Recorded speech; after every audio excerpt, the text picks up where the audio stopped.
Take your seat. The show is about to begin. Presented by Bettor Fantasy. I'm your host, Simon. Joined as always by my wildly handsome co-host, John Luke Garofalo. Our friend Coop with us, aka Coop A. Fiasco.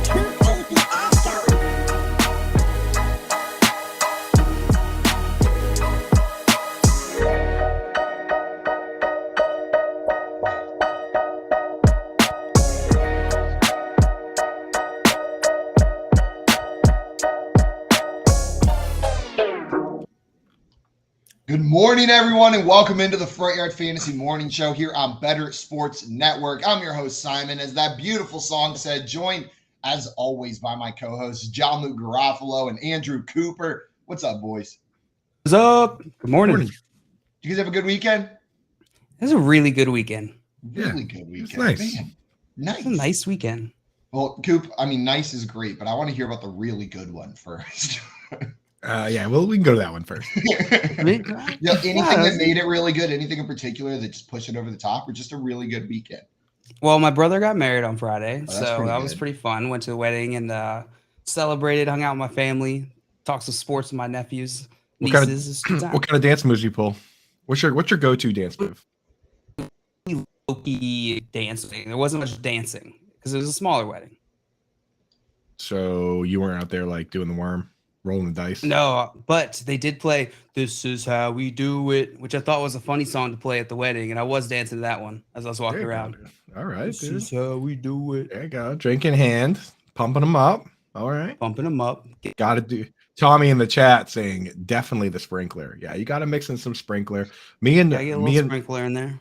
Me and my crew, especially my bride and I, we like to do the shower. You familiar with that one? What's the shower? No, I'm not familiar. Can you show us? So you go up to, it's a two-person dance. You go up to one person and you hold your hands up like this. And then the other person goes like this and turns on the shower. And then you hold your hands up onto above them like this. And then they pretend they're taking a shower. That's it. You know, I like that. yeah, Two-person little. it's nice, dude. Yeah. So it's like, but all my buddies do it too. So just at my wedding was just like a bunch of drunk people walking up to each other being like, do the shower. You shower me. You shower me, dude. No, you It's like a bunch of you ran up and showered each other. Was it like four people showering one person? Yeah, dude. They were like 100. They were 100 showers, dude. It was kind of just like a big locker room. That's what my wedding was. It was. Coop's like at my wedding, it was a bunch of dudes showering together and playing dodgeball. That's a Coop wedding. Coop family wedding. Just like we drew it up, dude. Auntie Coop had the same thing. Oh, Auntie Coop was there. She was showering. She was showering while screaming her love for Darren Waller. She was Auntie Coop is that she just runs around screaming how much she loves Darren Waller all the time. And that she is or was a Rams fan. And Jared Goff is her best friend. Big Rams fan. She also just likes really nice players that have really nice smiles. So Darren Waller fits right in that category. Yes, he does. Yeah, that's how he won my heart, was with that smile. Just sucked me right in. Angel. Tommy in the chat with the yo. Time for the show. Happy Monday. Hey, Monday. Hey, oi, hey. Oi, hey, oi. Oi. Time for the ploy. I forget what word he used that rhymed last time. Tommy also saying definitely the sprinkler. It's all about the sprinkler. And Tommy stays on that sprinkler. He doesn't stop. Sprinkling a little dust. I'm stealing that move. Was somebody sprinkling some dust around here? I think it was kind of the shower. I think it was the shower, a little dust sprinkle. It's open for interpretation. If you don't know what's going on, and most people don't, then that's how you might interpret it. And I think that's okay. I think I'm gonna start calling showers dust sprinkles. Dust sprinkles. I need to go take a dust sprinkle right now. Just hop in the dust sprinkler. Get a little clean, get a little sprinkle onto my day. And Craig said, hopefully no golden showers. Coop, were there any golden showers on the dance floor at your wedding? I don't know what that is. What is it, Simon? Oh, it's where you pee on someone. Oh, okay, yeah. Golden showers, in case you were curious. Yeah, there was. And so, wait, let me break this down for you. Yeah, there was a lot of that. Normal shower, it's water. Yeah, okay. So instead of water, it's going to be urine from another person. Oh, okay. Hey, Mama Grunewald, welcome in. Happy Monday. Look, Simon's mom is here. Good morning. Excellent. Good morning, Mom. And that's what a golden shower is, in case you wanted to know on this fine Monday morning. I know. I taught you. She already knew. Well, in that case, yeah, there's quite a bit of that. It's like, oh, that's what that's called. We were being crass and just called it peeing on each other. Mostly that. Yeah, it was We mostly kept that. calling it the shower. You mean just a normal shower? Greg also said, fellas, I'm sick. Saw no football yesterday. I hope you stick to just info on games and no shenanigans like normal. We got you, Craig. Absolutely. 100% guarantee we will never, no more shenanigans today. We probably should have Starting read now. that. We probably should have read that comment first before we got into the shenanigans. Yeah, before we start talking golden showers. All right, Guys, it's the time of the show where I think we need to discuss the things that we want to discuss. Break down some of the news that happened over the weekend. Bring it up. We're calling this BYOB. Bring your own breakfast. We got the stories for you, but you better have a Pop-Tart or a biscuit or a cup of orange juice ready for yourself because we can't supply it. Keith is cheap. Keith is cheap. I don't know if you guys saw this, but yesterday after Geno Smith threw a second interception, they showed Pete Carroll on the sideline. He was kind of barking at him, and then Geno turns around, and Pete Carroll just goes, like hand down, and just like a full, like it was like full dad, like just wow, breathe, Geno, you got this. And it was such a like moment of like that dude cares about Geno. Know what I mean? It wasn't just like a let's go out there and win this game. It was like, oh, they love each other, don't they? And I almost wanted to cry watching it. It was so, Geno's like, okay, I got this. And all Pete Carroll did was yelling at him. Geno turns around and he goes, hand down over his chest, like it was very Mr. Miyagi, I felt. Yeah. Right, dude, yeah. He just like whacked dude, on. Pete Carroll 100. He is like 100. He's the oldest coach in the league, older than Belichick. Even right? though because how grumpy Belichick is, Belichick seems a little bit older. And Pete he Carroll's does. such like he really does. He's like such a gum chewing politician type guy. So you think Pete Carroll might be not as old, but he's older. Taking his shirt off.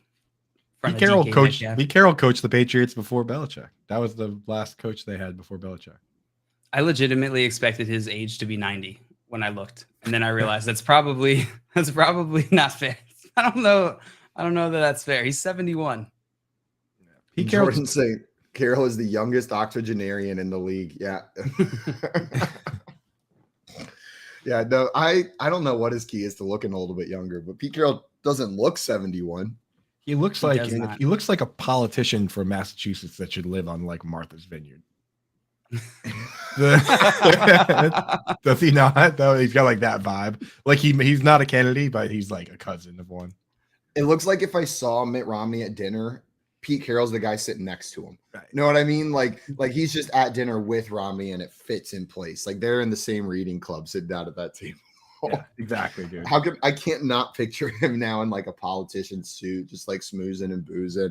He looks at Mitt gets off the stage after a speech and it like bombed, and he looks at him and he just goes, yeah. Don't worry. We'll get rid of healthcare one way or another. It's gonna be fine. It's gonna be all right. Don't worry about it. We'll find a way. We'll get rid of Social Security. Don't worry about it. We'll get him. Miyagi's Mitt Romney. Yeah.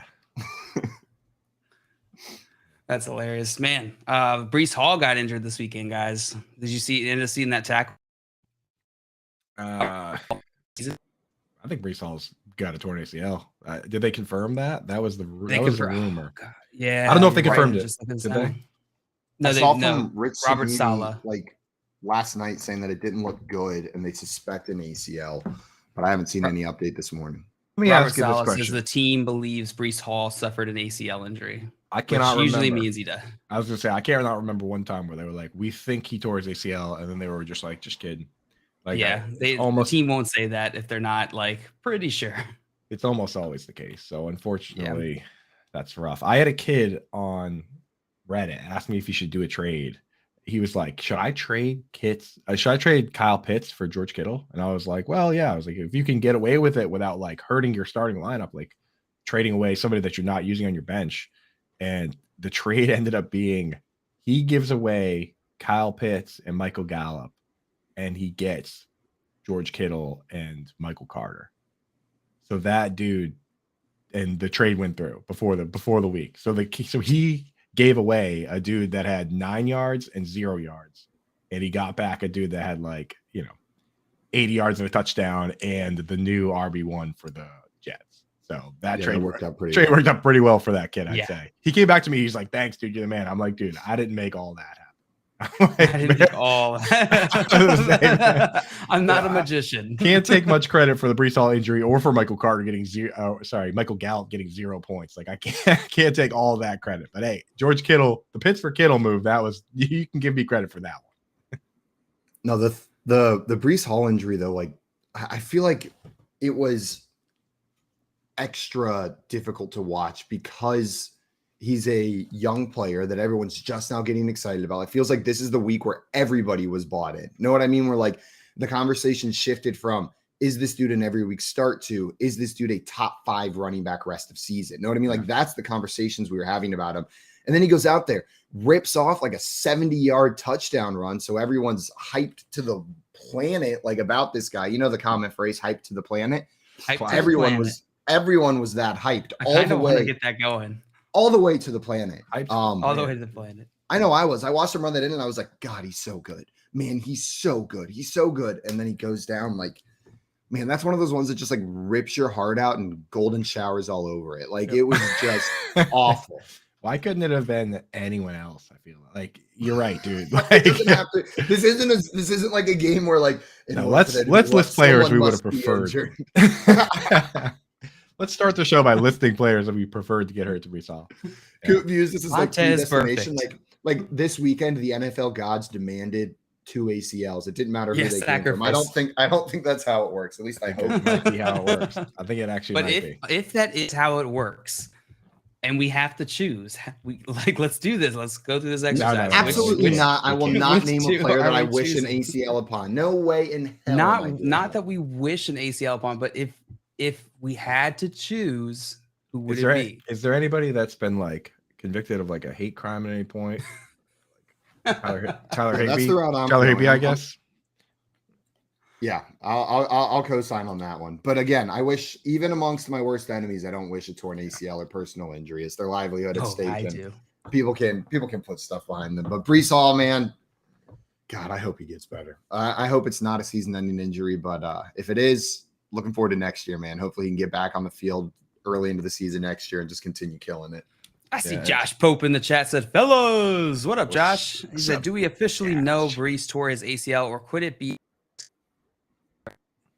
We don't What know we're for seeing sure. we're not seeing a doctor confirming it, but the team says they believe Brees Hall tore his ACL, which what Coop was saying is it typically when a team says that, it gets confirmed within a few hours, if not by the next day. So the trick, what you're gonna want to do is stick with us for the full 3 hours. Download the Bettor Sports app, Bettor. Give it a 5-star review, and the moment that news comes in, we'll let you know. Sound good? Perfect. What a great plan. I know I'm doing it. I'll stay here for the full 3 hours now, so Coop tells me whenever it's official. 5 stars, maybe write something. I'm not gonna do it. Jail or something. Also, Craig, this is a roller coaster of a comment. Nick Chubb was thought to have torn his ACL in college. He did not, but it was like every other ligament in that knee, and it was really bad. So it could be something worse. Thanks for that, Craig. I really do. Craig's like, don't worry. It doesn't have to be an ACL. It could be much, much worse. He thought he tore his ACL, but actually that was the only thing holding his knee on. Like, okay, perfect. Thank you. Josh says my sleeper app will let me know. Damn it, for it again. No. Part of the deal. That was a whole business plan. Yeah, but will your sleeper app show you their feet?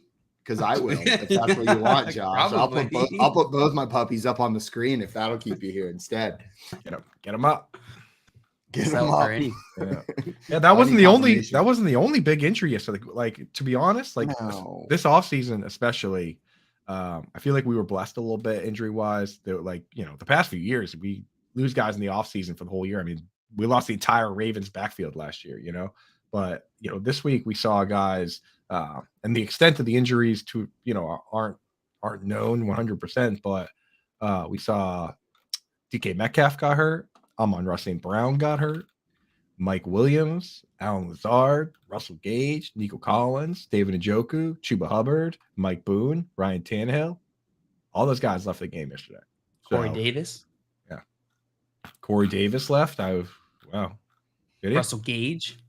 Yeah, I said Russell Gage. Yep. Daniel Bellinger's eyeball almost came out. That was gross. Did you see that? Ryan What? Tannehill.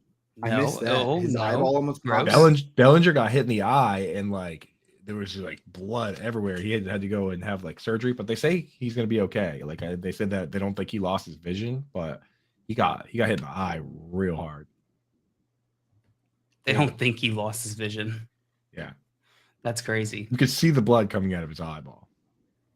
That is Remind me very to crazy. not Google that. Every part of me wants to Google that, but I know all I'm gonna do is the next words out of my mouth will be, "Why did I Google that? Why did I Google that with all the blood?" No, it wasn't. It It wasn't that bad. Like I actually did Google it because one of my buddies was like, Bellinger's eyeball came out, and I was like, sick. But it actually didn't. It didn't. Mike as far as I know. Garoppolo reported that Bellinger was an ophthalmologist on Monday in New York. Well, hopefully, isn't that a guy who discovers birds? that's ornithologist. Ophthalmologist? Ornithologist. Ornithologist. I mixed up those ornithologists. Yeah. Classic So, mistake. David Njoku also was injured. I don't know if you mentioned him. yeah, I saw that as well. He has a good game. Jordan wants to before know, that too. is there anything more terrifying than a tight end with an eye patch? Coop, how does the eye patch factor affect your tight end rankings if Bellinger comes out with an eye patch on next week? Got to move those guys up. Got to move them up, dude. Pirate factor, especially like honestly, I was off Foster Moreau this week, but if he was wearing an eye patch, got to get him in a lineup, especially DFS. Forget depth perception. Doesn't matter. If you got an eye patch on, your badass factor goes up so much that it does not matter that your depth perception may be Don't thrown matter, off. dude. No. Do you guys know if you're right eye or left eye dominant? I've done this before, and the answer at the end of the day was that I don't care.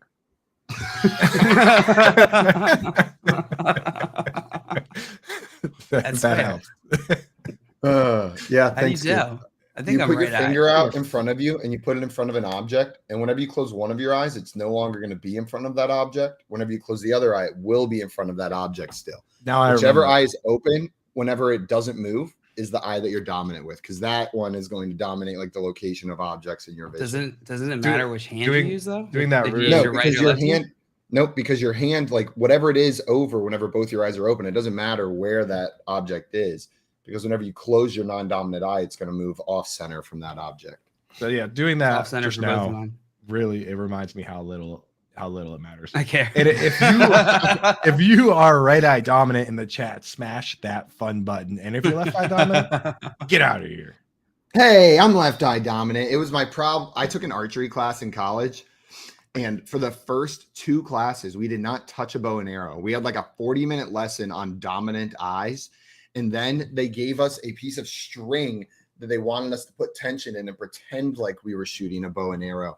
And then I dropped that class, because if I'm going to drive 20 minutes in the middle of my day during college, I want to shoot a bow and arrow. I don't want to play with string. You weren't going to shoot. Like, wait, I'm not throughout the entire class, you weren't going to shoot one?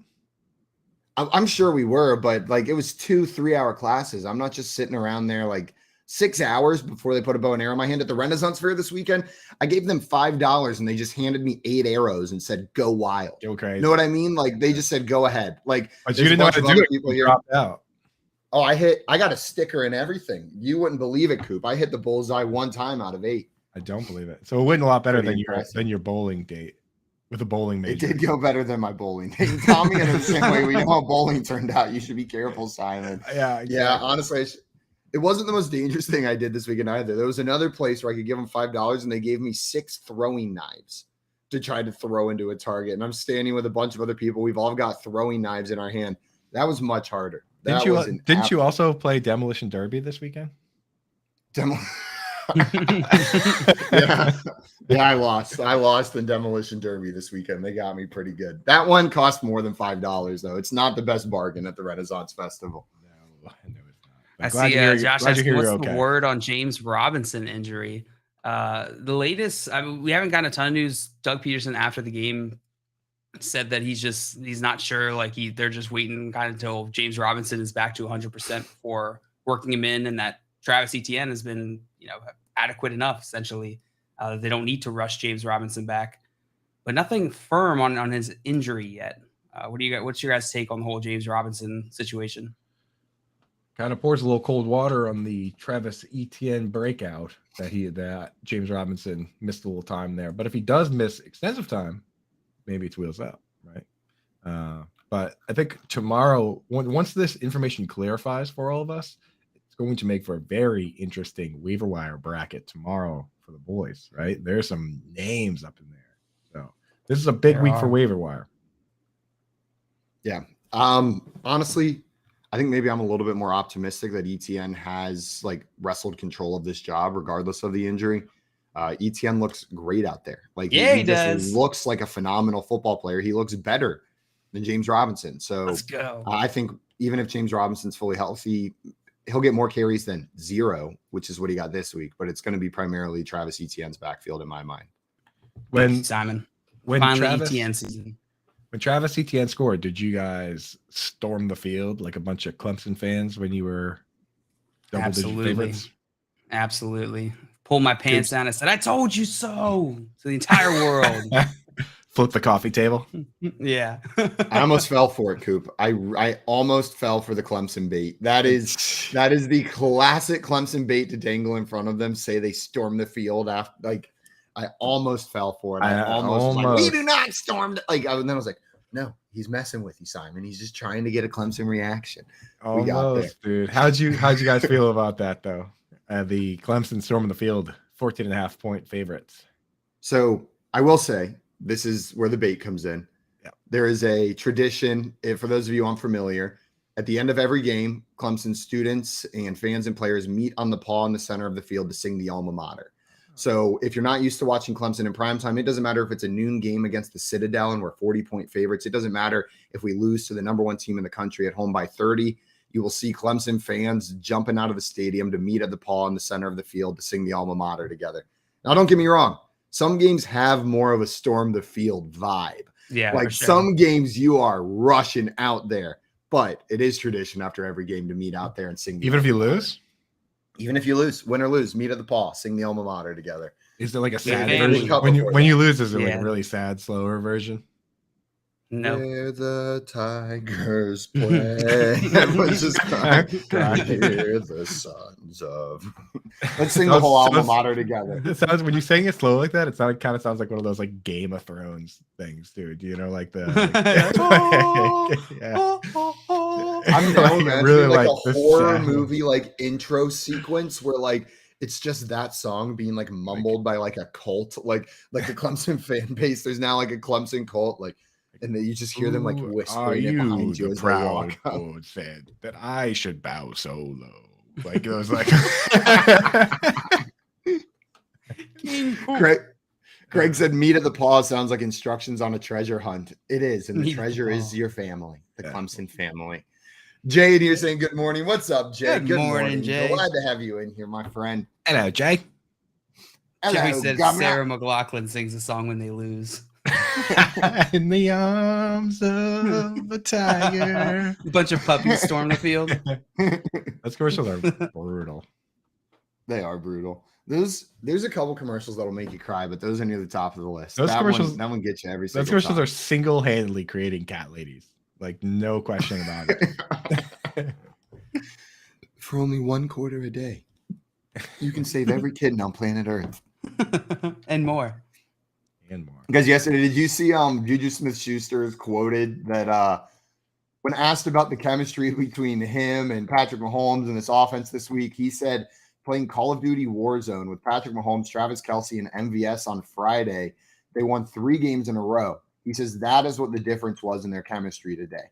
He played Warzone with the Chiefs squad. They won 3 games in a row, and all of a sudden these dudes are in lockstep. Is this something we need to watch out for? The Chiefs Warzone crew? It's the new Breakfast Club. I could just picture the 4 of them playing Warzone against just Kyler Murray. And it's just like it's just like watching Cardinals game. Scrubs. It's just like watching a Cardinals game where he's running around all by himself trying to make things happen, right? I'm imagining him with like 3 12-year-olds on his team, though. Like Kyler Murray's got 3 rando children on his team with him. Get him, Kyler. Which of those 4 players do you think is the best at Call of Duty? Like who's really carrying the team? Patrick Mahomes. I picture Mahomes being the kind of guy that like he has a good kill death, but he's not racking up a ton of like kills. Like he's just got like 10 kills, but only like 2 deaths. Whereas like I feel like Mahomes is the guy that just like he cares so much about his KD ratio. He just sits in the corner. He's Yeah. like too afraid to get killed, so he just sits there and like throws knives at people. Right. See, right. I don't know if he view can him still as throw just, knives like, at people, but They can running turn it around, over. taking crazy shots, reckless. Like he's like no scoping it the entire time, just like rounding corners, like similar to like his sidearm throws. Like I imagine him being reckless, like squirting ketchup into his mouth while playing with one hand. And everyone's like, "How is this dude so good?" But he's single-handedly carrying the war zone. Wording ketchup onto his steak. I picture MVS. MVS is definitely the dude that's just like chucking nades, like long range. He only, or like maybe like a sniper. He's a long range player, high A dot Call of Duty player. Like he doesn't get a lot of kills, but when he does, it's like a snipe from like across the map. miles away. Yeah. What's Kelsey doing out there? I'm having a hard time visual. One, if they're playing on an Xbox, I just feel like that dude's hands are so big that whatever controller he's holding is going to be like really cumbersome to play with. Like it'll be like me holding like the Nintendo Mini or something like that. Dude, I feel like Kelsey's the guy that's like trying to organize everybody, just getting like way too into like pretending like it's a real military exercise. yeah. Is it flank left, Alpha team? Yeah, I pictured him being more of like the dude that just like has like the cheapest shotgun in the game, and he's just like auto shotgun killing people, and then just like Grenades. nuts hacking them. You know what I mean? Just like just teabagging. teabagging everybody, dude. Like he's the exact kind of dude. I feel like it's one shotgun kill, and then he gets killed while he's teabagging that person. And MVS is just happy to be there. Yeah, Thanks for inviting me, guys. just hanging in the back. And Juju's the only person playing remote. The other three of them are all playing in the same room, but they didn't tell Juju that they're meeting up to play together. So he's in his own house playing, thinking they're all in different places. Then he like hears in the background, like, "Yo, Patrick, grab me another one." He's like, "Whoa, what was that? No, that's my cousin Patrick." Oh, they're He's like actively trying to keep it from him. Yeah. Right. And then He's the nuke. Sky, yeah. Sky Moore's not even playing. He's just there in case somebody runs out of batteries. He's the He runs to the self-proclaimed store every alternate. time. They haven't told him he's the alternate. He just caught wind of what was going on, so he shows up every week ready to go just in case. He's getting everybody like drinks and snacks, which is basically what like just returning punts is. Greg in here saying, have you guys mentioned that you're having a dragon on the show yet today? Talk about burying the lead. We have not. We got House of Dragon on today. Tyler Dragon's coming on later. Talk some game recaps with us. Good friend Tyler Dragon. Yeehaw! I wish my name was that cool. That is a pretty badass name. That's a pretty Dragon. awesome. I don't know. Grunewald is almost as cool as Dragon. One thing it has in common is everyone can say it first try. What's the first image that comes to your mind when you hear Grunewald? I tell you right My now, father, dude. but I'm a little biased. Until this very moment, I've never said Simon's last name out loud. You did the old avoid. Simon Grunewald. There it is. Feels good. There it is. Grunewald. Pete said cheese. Joey said a block of white cheese. And Tommy, very similar, said Grundle is what he thinks of whenever he says Grunewald. I think of like excellent. The Very Shire. nice. The Shire where Bilbo lived. That's what I think of when I think it does mean, Joe, you're pretty close. It means green field. Whenever you translate it to English, is what Grunewald nice. means. Do you know what my last name means when you translate it? Bitch. Dog. Sorry. Wow, both correct. Different dialects. Bitch dog. Yeah. I mean technically those do mean the same thing. No, it actually means it's an old name for a barrel maker. A cooper. It was a job that was a barrel maker. Is that why there are a lot of Coopers? Is it like one of those names that got passed around? It's like Smith, right? Like blacksmith or whatever Smith, and then you were Smith. Like Cooper. At some point, there was a very handsome gentleman that made barrels, and that's my family history right there. What about you? What's your last name mean? My last name means carnation or like rose in Italian.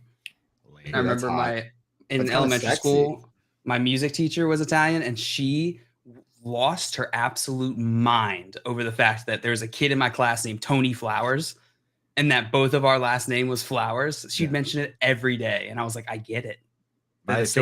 My wife's last name. Do you know what her last name means? It's Rose. Oh, does it mean Rose or is it Rose? It is Rose, but you know what the meaning it also means. It also Gross.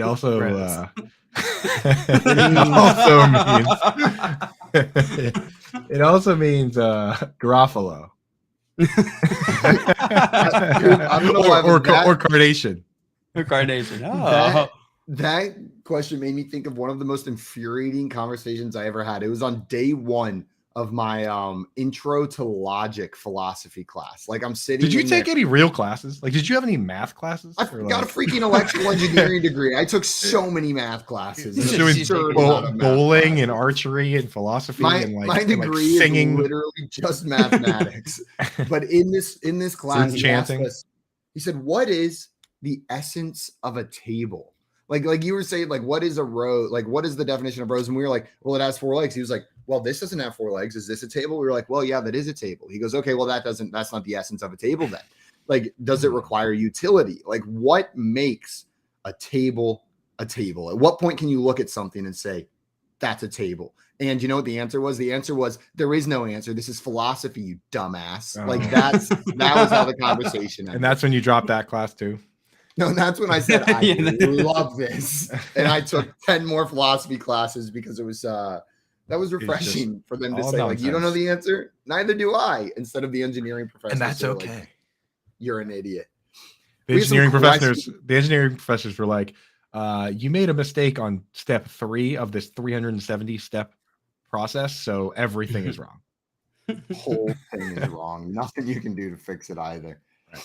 The engineering professors were like, you haven't been to class all semester. Why on earth would I pass you? And my philosophy professors didn't say that one time. Just rude, honestly. We had some questions in the chat that I wanted to hit, guys. Jay came in here saying, when you guys get a chance, I needed some advice. I have a pretty solid starting lineup, and I can elaborate if I need to, but my bench is unique. So they have Deontay Johnson, Cortland Sutton, Odell Beckham, James Conner, Brian Robinson, and Gerald Everett. Should I pick up Paris Campbell, George Pickens, or Deonta Foreman? So looking at the players that he's got on his bench right there, would you pick up George Pickens, Paris Campbell, or Deonta Foreman? So, I would rather have Pickens than Odell. Yeah. So think about Paris Campbell, who I pretty much invented, by the way, as is that he's going to end up being. I mean, I did tweet about him. Before yesterday, saying that he would be. I was like, what if he's this year's Hunter Henry or Amon-Ra St. Brown? People got very upset at that notion. And then what happened? He went out and had 10 targets again. What's up? I'm a genius. But anyway, he's looking like he's going to be a full PPR only type player. When you look at his ADOT, when you like, obviously the 10 targets are nice, but he didn't crack 100 yards. Like he's looking like kind of like a Curtis Samuel type. Or I mean, honestly, if you look at Amon-Ra St. Brown, like last year, like most of his games, he was getting 12 targets and he wasn't cracking 100 yards either. Maybe he could be a Amon-Ra St. Brown light. I think given what you have on your bench, you don't need a player like that, right? Like you have Cortland Sutton on your bench. What are you going to use Curtis Samuel or Paris Campbell? So for me, I'd probably go for Deonta Foreman out of that group. Give yourself the highest shot at upside. What do you guys think? It's exactly what I was going to say. Go for Deonta Foreman. You don't need either of those wide receivers. It doesn't help your team all that much. I can't imagine you plugging either of those guys in without something happening to the players ahead of them. That was exactly what you were going to say. You were going to start off by victory lapping Paris Campbell for me for a full minute. Yeah. I was actually going to sit here and say Coop invented Paris Campbell, and I would add Deonta Foreman. Pretty much, dude. 4-year veteran, but I just invented him with a tweet a couple days ago. Yeah, Pickens out of this group to me is someone that stands out. I think I'd rather have Pickens than a few of these guys here. But Foreman definitely is the guy to pick out of this group. Just running back. Chuba Hubbard did deal with an injury yesterday. Do you have any update on that? I haven't seen anything. Yeah, I do. So ankle, right? I don't think he returned in the game. That's all I'm seeing is ankle and did not return to the game. I don't know if I've seen additional information after that. But if he does miss time, it's hogs up for Deonta Foreman. Otherwise, it's just like a half hog for Deonta Foreman if Chuba Hubbard's in there as well, because both these guys are looking like they're going to get a decent number of carries. What happened? What happened? Carolina, Tampa Bay. Yeah, I don't know. I really feel like I know this is so just like BS baloney. But when a coach leaves and a team all of a sudden just looks like a different team out there on the field, you think like Man, they really hated that guy, didn't they? Like this is a celebration of joy that he's gone, is what it felt like. I don't want to just put that on Matt Rule, but these players seemed excited to be playing for someone not named Matt Rule, is what it felt happens. Like. It happens. The Jaguars, it does. Where Meyer left, looked great, and like now, I mean, they come out and beat this team. I think I'm doing a really demoralizing play early in the game for the Buccaneers. Kind of set the tone. Did you guys see the Mike Evans drop? Yeah, super. Yeah, that turned a good drop. Yeah. And they would have a great game for him instead of just a good game. Yeah. Right. And they would have, the thing is, it's like that play happens and it's a total shift. Like sometimes you end up on tilt. They were clearly on tilt throwing that many passes and having to go down the way they did. So I don't know. Pretty scary. I see Craig in here saying Giselle is a witch who has now cursed Tom. I'm not buying into this narrative. I'm buying into a different narrative. There's a witch involved, but I don't think it's Giselle. And I think Giselle's the only other one who knew the terms of the deal that Tom Brady made with said witch. There was a time limit on when this was going to expire, when his skills were going to come back to earth. And he hit it, but he thought, you know what? I've been practicing long enough. I can play even without these witch bestowed powers. Giselle's the only other person on earth who was aware of it. She got out. Instead of her being the witch that's cursing him, I think she was just aware. That's not fair. We have no other evidence that she's a witch. I don't want to put that on her, but she knew what was coming. That's what we do know, is that she was aware of what was coming. So I actually did hear that when Julian Edelman got suspended for PEDs, the PEDs were witch related. So wow. Probably all visited the witch at the same time. In my opinion. It makes sense. Yeah. Can I tell you guys about this fantasy matchup I had last week? No. What is that? Does that have to do anything with witches? Nothing at all about. Okay, we'll get back to witches later. Then yes, please. Tell us. So I have a dynasty league. This is commissioned by Simon. This is our first dynasty league. It's a 10-team dynasty half PPR league, and it is IDP. We start at kicker, we start defensive lineman, a linebacker, DB. It's a pretty decent dynasty league. So last week I'm playing my buddy Pat, and it gets to the end of the game, and we tie. It comes down to Monday Night Football, that Los Angeles Chargers game, and we end up with the exact same score of 100. Let's see, it was week 6, right? Yeah, that would be last week. Yeah, 134.92. Mike Williams catches his very last catch in that play. I think it went to overtime, if I'm not mistaken. That last little catch gets me a half a point victory. And so I win going out of Monday. And then all of a sudden, Wednesday, stat correction. Devin White actually got a full tackle, which gave him an extra half a point. No, dude. Tying us again. So now in fractional scoring, this has never, ever happened to me before. In all my time playing fantasy football, I tied. We both scored 134.92. And now my record's 2-3-1. That's so whack, dude. What are the odds? I would have IDP stat correction. Dude, IDP stat like just the IDP throws like so much more variance into it, you'd think. And dude, in it's not even like you were playing like, because there are leagues that don't do fractional points, and there are ties all the time in that, but fractional point ties, that's bonkers. It's like, well, yeah, I think all the combinations of things that had to go right in order for that to tie. That's crazy, right? Every decision that you guys made led to that moment. That was serendipitous, dare I say, JL. You and Pat should like buy lottery tickets and make out while watching The Notebook or something, just to like commemorate. Every Friday we do that. He's like, again? Gotta make out. And Craig said, welcome to IDP. They have bunches of corrections each week. That's funny, though. I thought you were going to go the stat correction made you lose the game, but the stat correction bringing you to a tie is pretty funny. I wasn't even mad. I was kind of happy because it was like, wow, it's like bingo card. Like this has never happened to me before. Yeah, but now you have to stare at your record with that one at the end of it the rest of the year. I like it. I like it. Makes me unique. I stand out now. Probably would have been more happy if I didn't tie and if I just won. But yeah. I've never seen anybody with a tie in like in their platform. This is like, I've never even seen it. Looks so cool. And Craig said in his home IDP league that is 11 years old, we have had one of those fractional toes over that time. So you had a fractional tie, but Craig had a fractional toe sometime in the 11. Is that like a fractured toe or you had like Jordan Reed that year that he had the bones taken out of his foot to get back on the field? Just a fractional toe. That was the worst. Fractional toe. I was like, just dude, chop it off at the knuckle, the top toe knuckle. Any day that you feel like you're being overexerted at your job or your boss is asking you to do a little too much, just remember that Jordan Reed had bones taken out of his foot so he could go back to work. Now said Reed, what a constant disappointment, except when he wasn't, except when he was healthy. And then every time he was healthy for a couple years there, it was like you could just count on him killing it for 1 week and then he was going to get hurt again. But like when Jordan Reed was healthy, it was one of those players. It was like, yeah, just play him, but have something ready for next week because you're probably not playing him 2 weeks in a row. It's Right. pretty brutal. And Houston, yeah, it was 6 games in 6 years. Yeah, that sounds about right for Jordan Reed. Guys, coming up, we're going to be playing some fact or flash, talking about what we saw this weekend and if it's fact or if it was just a flash in the pan. We've got some hypothetically coming up for you this Monday as well. And we'll be talking about Monday Night Football and doing a player prop draft, going head to head, picking out some player props.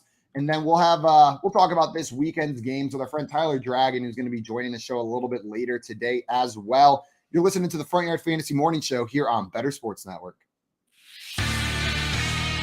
Bettor Sports Live with Rick Kamla. That's 7 p.m. Eastern, 4 Pacific on Bettor Sports Network. Andy Reid is the best current coach in the NFL.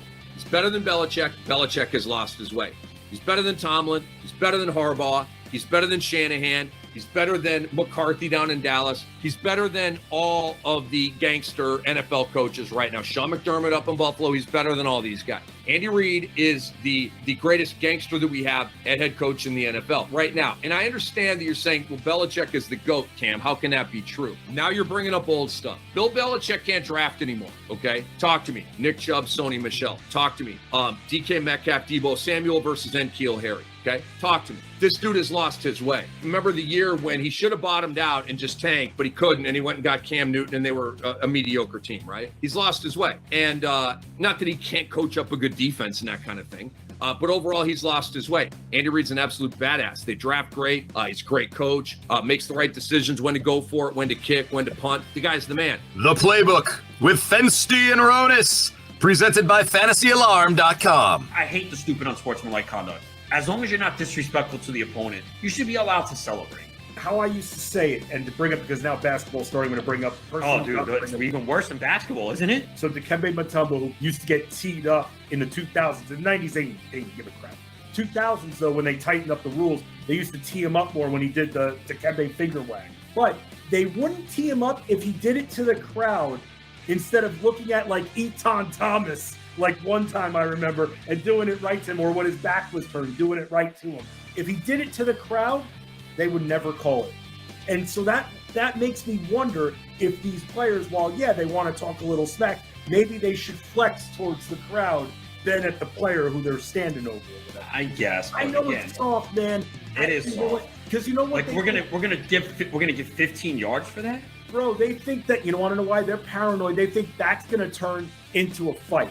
See, I disagree with that. That's not going to start a fight. I agree with you. They don't agree with us. It's one thing, okay, if you spit in someone's face or say something derogatory, like about their family or something, right, yeah, that can incite you. But if you're just like, yeah, I made that play, what? You know what I mean? Like, again, they know the rules. You got to know you're going to get flagged. You have to have discipline. But, like, I don't know. I have no problem with celebration as long as it's not disrespectful. What's disrespectful? It's interpretation, and that's my problem. Watch, it's going to cost someone in a big playoff game, and that's when people are going to go crazy. There'll be a third down play. Someone makes a pass breakup, and they're in someone's face. They're going to throw a flag. It'll extend the drive. That team scores, wins the playoff game because of it. You need something drastic for it to really leave an imprint, and I hope that doesn't happen to my team. Bettor Sports Network is betting, fantasy, collectibles. It's sports talk done better.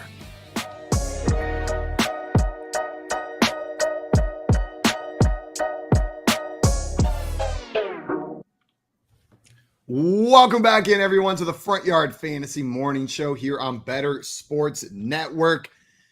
We were just talking a little bit about toughness on the field and these players. We were talking about Jordan Reed. Tommy came in and brought in Ronnie Lott. Craig mentioned Ronnie Lott as well. So I had to do some Googling, and I just want to read you guys a little bit of I knew who Ronnie Lott was. I didn't know the full story behind this finger being amputated, but it was the last game of the regular season. He broke his pinky, And they were going to the playoffs the next week, and he had an option from the doctors: either put a pin in it, you're going to be out 6 to 8 weeks, obviously miss the playoffs, or we can amputate the top of your finger and you can play in wild card weekend. You can play right away. And so he chose that second option. And then they lost in the wild card round that next game. And this quote is just brutal. He's sitting there saying, he said, "I was trying to laugh it off, but I felt sick." He said, "I tried to stand up, but I broke into a cold sweat. It was just a total shock. I thought, oh man, I should have had the pin put in it." So he was sitting there like, I lost. And then he said, it gave me if I ever become a coach, I hope I never lose sight of the fact that players are people. They feel, they have emotions. I could have all of Eddie DeBartolo's corporations, and it isn't going to buy me a new finger. It has given me a new perspective on life." Dude, yeah, I'm not getting. So he's lost the finger? The tip. So if you look at the picture, off, they amputated the tip of his finger so that he could play. They wrapped it all up, and he played like in wild card weekend after having his finger amputated, the tip of his finger cut off. I did not know that story. That is psychotic. That's insane, that dude's, and then you know what? But I like the openness about how it made him feel afterwards as well, right? Like he's this big badass dude, and he's willing to tell, like, yo, that sucks. Like that really sucks that I chopped off my finger. I am not a fan. What was the circumstance that led to him having to chop off his finger? He broke his finger, and it was in the last game of the regular season. You have to remember, this is also during the 49ers, like, they were the team, like this owner had won 5 Super Bowls while he was there, right? Like this is during the 49ers golden era. They're going to the playoffs. He's one of their star players. He can choose to either have a pin put in it and miss the playoffs. He'll miss the next 6 to 8 weeks, or have the tip amputated, and then he's able to play immediately. They just got to wrap it up. So those were the options, and he chose option B so that he could play in the playoffs, go for another run. Vomit. Makes my stomach. That's my worst nightmare. Call me a coward. Probably would have kept my finger. Yeah, I would have kept my finger as well. Everyone watching, if this is your put it back on. If this is your first time hanging out with us, everyone, thank you so much for coming in. Welcome in. We are glad to be spending our morning with you. This is the Front Yard Fantasy Morning Show. We are FYF. And if you're enjoying this, you're going to want to make sure you're subscribed over on our YouTube channel at Front Yard Fantasy. You may be watching over there already. Hit that subscribe button. If you're watching here on the BSN app, head on over there after the show. Make sure you hit that subscribe button. We got all sorts of juicy fantasy football content for you right there. So make sure you're subscribed over there. Right now, we are getting into a game that we like to call Fact or Flash. This is the Week 7 edition. We're going to go around one by one, answering whether we think a player's performance this week was a flash in the pan or if they are here to stay. You guys ready? Yep. Start with some quarterbacks. Davis Mills threw for over 300 yards this weekend, had 2 touchdowns and an interception. JL, factor flash for Davis Mills and his loss to the Raiders. I think Davis Mills is a good enough QB to be a starting QB. I don't know that he'll always be a starting QB. But what we've seen, he's good enough to fill in that role. He's good enough to play a role. So I would say fact. Yeah. So I guess it would depend on the definition, because with this player, we've actually seen him do this a bunch. Last year, even though he didn't start the entire season, he led all rookie quarterbacks in 300-yard games. I was looking at it last year, and like 18 points was what the QB 12 averaged for the season last year. And he had more 18-plus point games than any other quarterback, more than Mac Jones, more than Trevor Lawrence, guys that played the entire season. So we always knew he was capable of this. The problem has always been the bad games are Texans games that the Texans bad, games, yeah, right? The bad ones are bad. So he's always been a great best ball quarterback, but I think that this guy's highly capable of this. So I'll say fact for this player that like this isn't just like a one-off for sure. Like this guy has a bunch of games that are better than this last year, 300 yards and 3 touchdowns. So I think it's fact with Davis Mills. He's definitely capable of this in the right circumstance. That's what I was going to say is I think this is fact, but don't hear me saying that this guy's a like top tier NFL starting this is life QB. Now. Yeah. Like this isn't life now. This is fact. Just this is within Davis. Like this is what he is. I think he's an average NFL quarterback that can put up great games. Yes. I think with a lot of these games, you got to kind of, the way I kind of look at it with the fact versus flash here is that like, like Taysom Hill scoring 4 touchdowns. We would all say that's flash because we don't think he can even do it one more time, let alone 2 more times. Like when I look at these, I think like for fact or flash, Yeah, do I think this quarterback can do this again multiple times? I do, right? Like I think I wouldn't be surprised if he had a couple more 300-yard games. Would you guys? Nope. No, not Not at all. I wouldn't. I don't think that.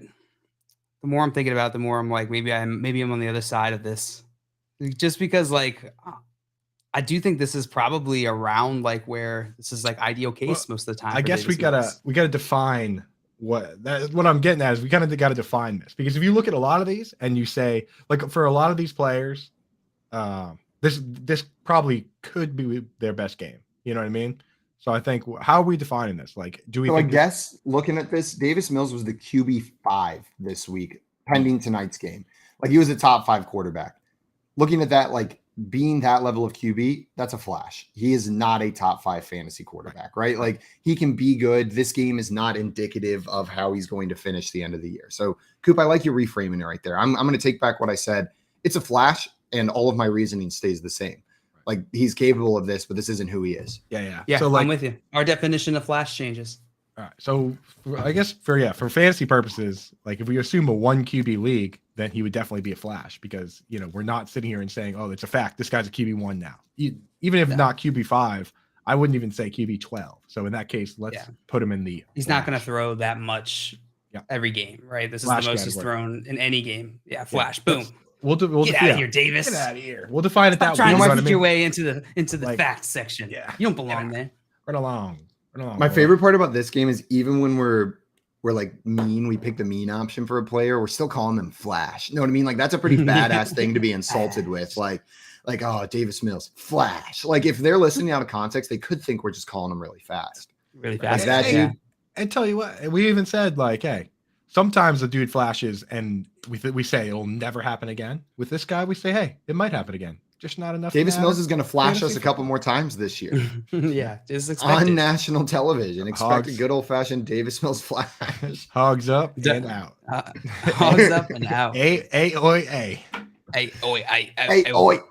Speaking of we've got Andy Dalton, 361 yards, 4 touchdowns, and 2 interceptions in their game against the Cardinals this week. Coop, Factor Flash, Andy Dalton. I think I speak for everyone when I say flash. This guy was very close to not even being the starter this week.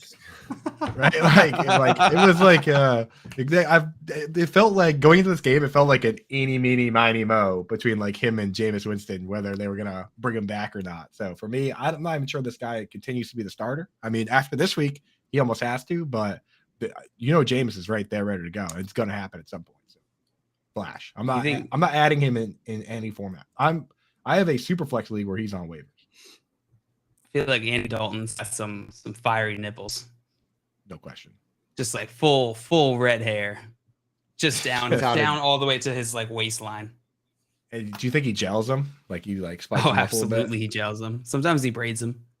And so when people try to sack him, they get like lacerated by his gelled nipple hair. He gets like woo. You ever, one of my favorite things. That's how Daniel Bellinger lost an eye. Go to the gel aisle at your local Walmart or something and find like the American Crew. No, the hardest looking gel. Like sometimes gel companies go too hard and they're like, this gel's for men who like trucks and beef and beer and boobs and beer. This is bloodworm gel. Like look, and they'll be like the gel will be like hardest steel hair gel. Like all of the titles will be like so ridiculous. And the flavor, it smells like bear dragon sweat. Sweat parts. Passion bear. And that's like, don't get me wrong. I use an Old Spice deodorant, but like, what the hell does Denali smell like? Or like the Kodak, cold steel.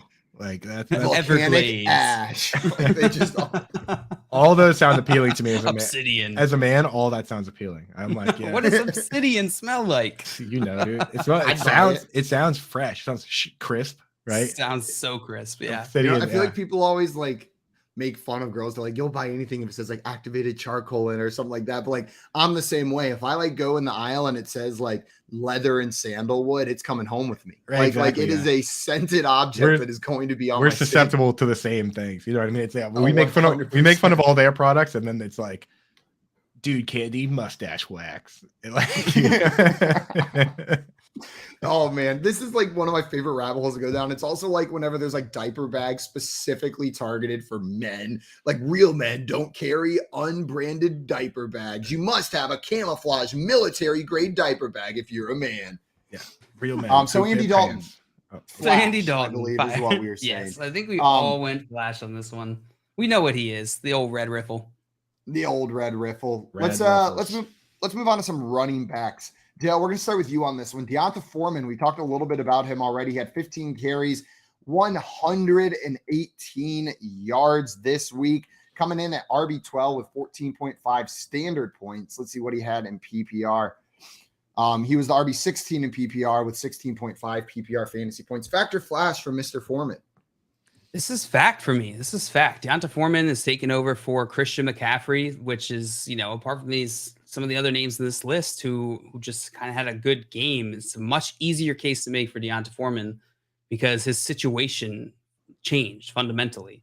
Chuba Hubbard did go down with an injury, which gives him even more of an opportunity here. And I expect the Carolina Panthers to just run a lot this year, to be honest. I expect them to be very run heavy. If you go back and look at last year when Deonta Foreman played, he's fantastic. He was electric. Mm-hmm. He was other adjectives that are positive.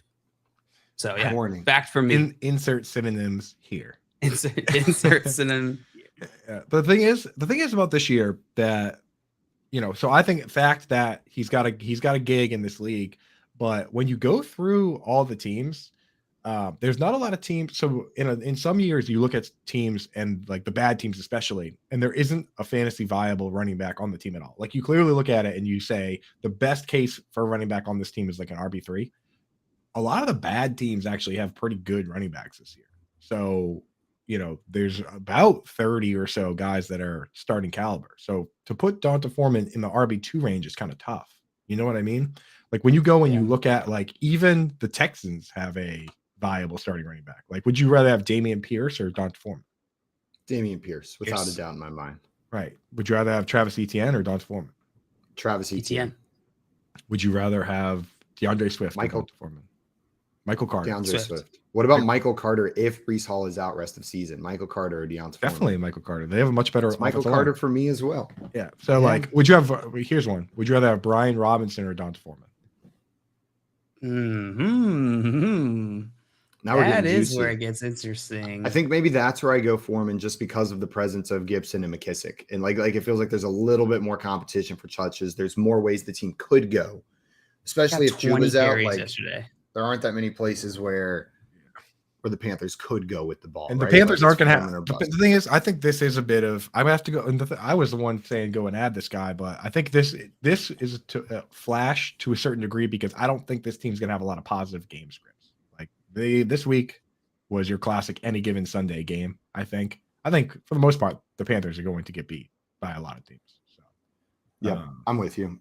Coop, I was going to say this is flash. I don't know how many 100-yard games I expect. You're happy to have this guy though, because there will be times bye weeks injuries where you do use RB3s, but I think he's more of an RB3 than an RB2.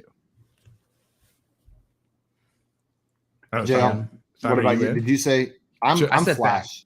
I'm flashing this guy. You're flashing Deonta Foreman? I'm flashing Deonta Foreman, and it's only because I don't think we're going to see like this many 100-yard performances out of him. I'm with Coop. This isn't a team that's just going to be able to run the clock out week in, week out. They're going to be in way more negative game scripts. Deonta Foreman is good, but he's not some like game-breaking running back. You know what I mean? He's not game script proof. So flash. Can I throw a caveat on there? Yeah, you can throw a caveat on there. It sounds delicious. If I sprinkle a little caviar on there, if they turn around and say Chuba Hubbard's going on the IR, then I'll say fact. Change it up a little. Okay. Bit. There you go. Okay. That's fair. You know what I'm saying? Let's do another one. We got Eno Benjamin. He had 12 carries, 92 yards, and 1 touchdown. Coop, factor flash, Eno Benjamin. I'm gonna say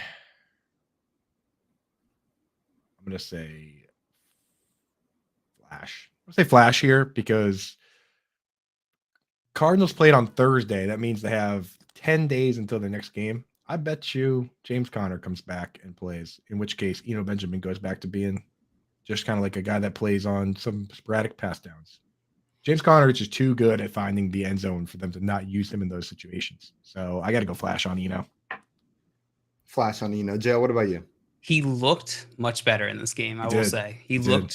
looked a lot better.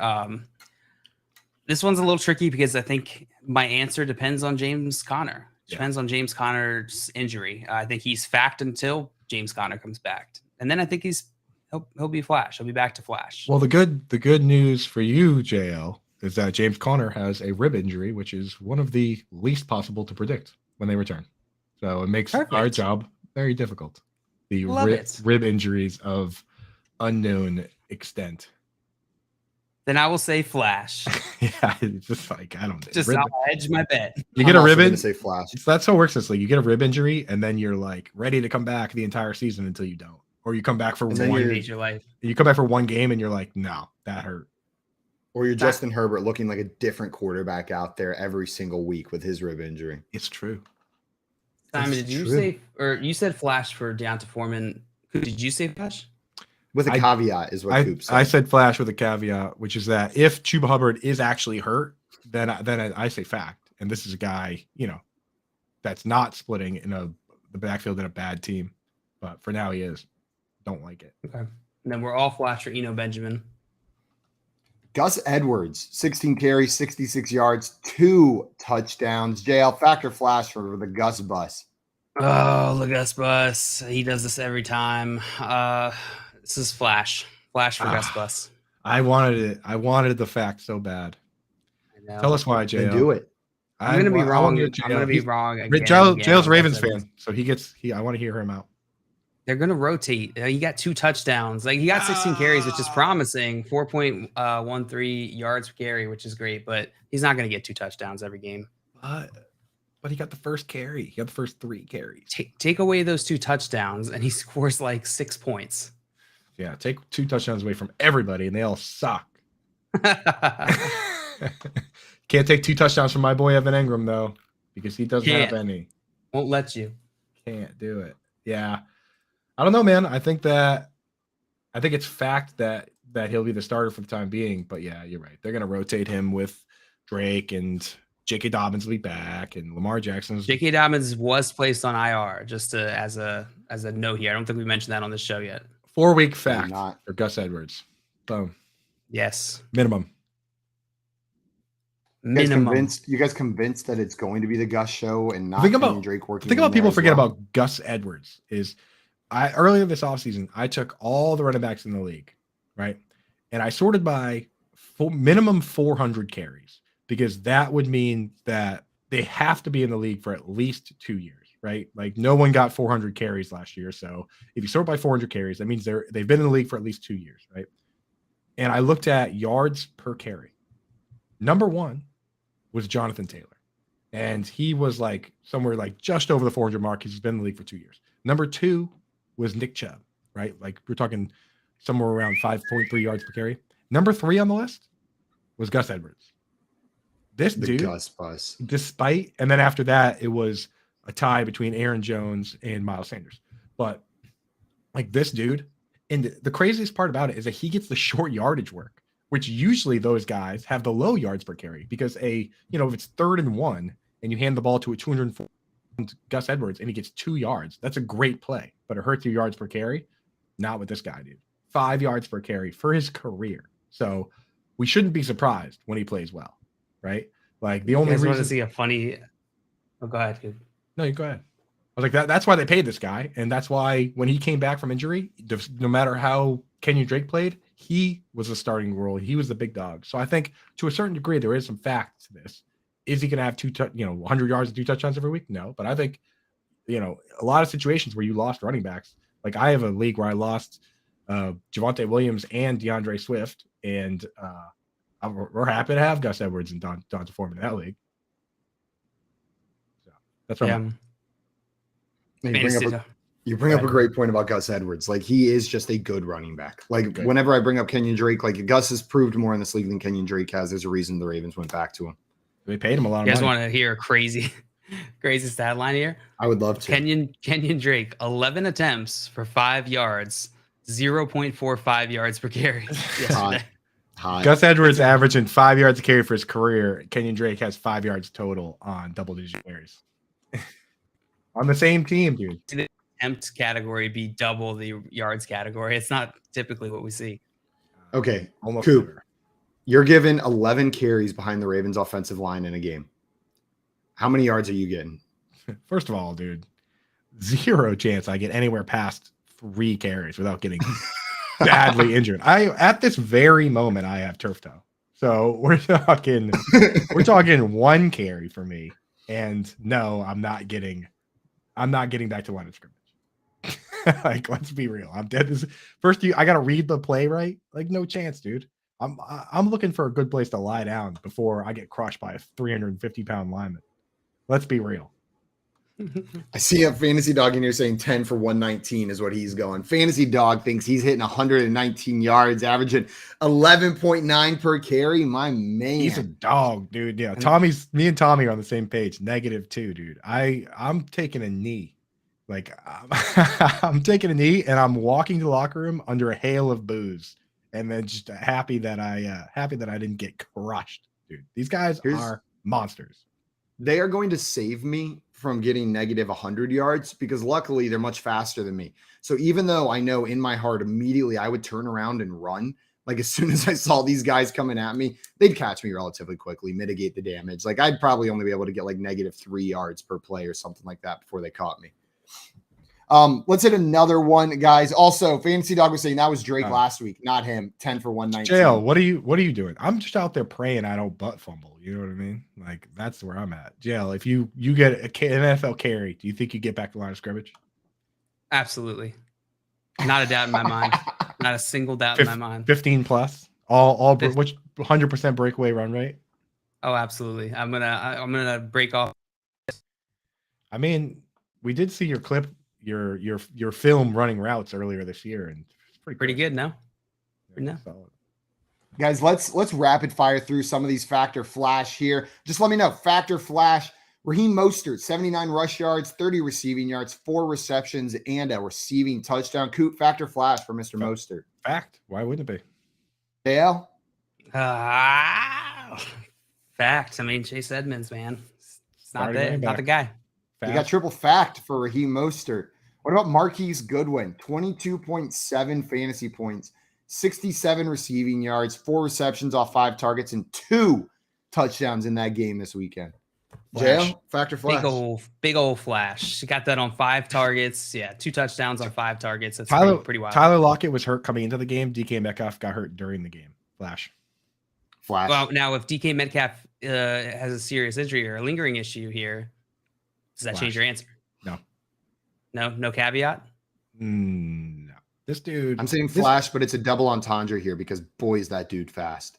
He's so fast. I mean, and he's like the coolest. He's like the coolest dude ever too. He's like, I just want to be in the Olympics, but I need to have a real job and make money somehow. So I play football, right? Like he's like, Olympics doesn't pay enough. That's what I really want to do. It's like anyone that does like fantasy football on the side, like but his real job. He's like, oh, I got to go do my real football job so I can go back to the Olympics. So I can go back to the Olympics in a couple of years. Like that's Marquise Brown. Like doesn't get any cooler. This is his office job to pay for his passion. Which is like long jump. He even did the long jump after his first touchdown in the end zone. I'm not sure if you guys saw that. Marquise Goodwin. He did like the. That's hilarious. He did like a little run and a long jump in the end zone. Yeah, he's that dude is a he's an Olympian that plays football on the side. He's like Forrest Gump. He's like Forrest Gump. It's too cool. He's too cool for all of us, bro. Way too cool. He is. What about Mr. Juju Smith-Schuster? 7 catches, 124 yards, and a touchdown. And we just got some insight into maybe why that chemistry developed. Some modern warfare coming together. JL factor flash. Patrick Mahomes' new Call of Duty buddy. I think this is. It depends. I think this is another tough, ambiguous line here because I think we're gonna see games where Juju disappears. He's not gonna get a touchdown every game, like we've seen all season. So I'll say flash. Fact. Coop, what about you? You think he'll get around 25 points a game?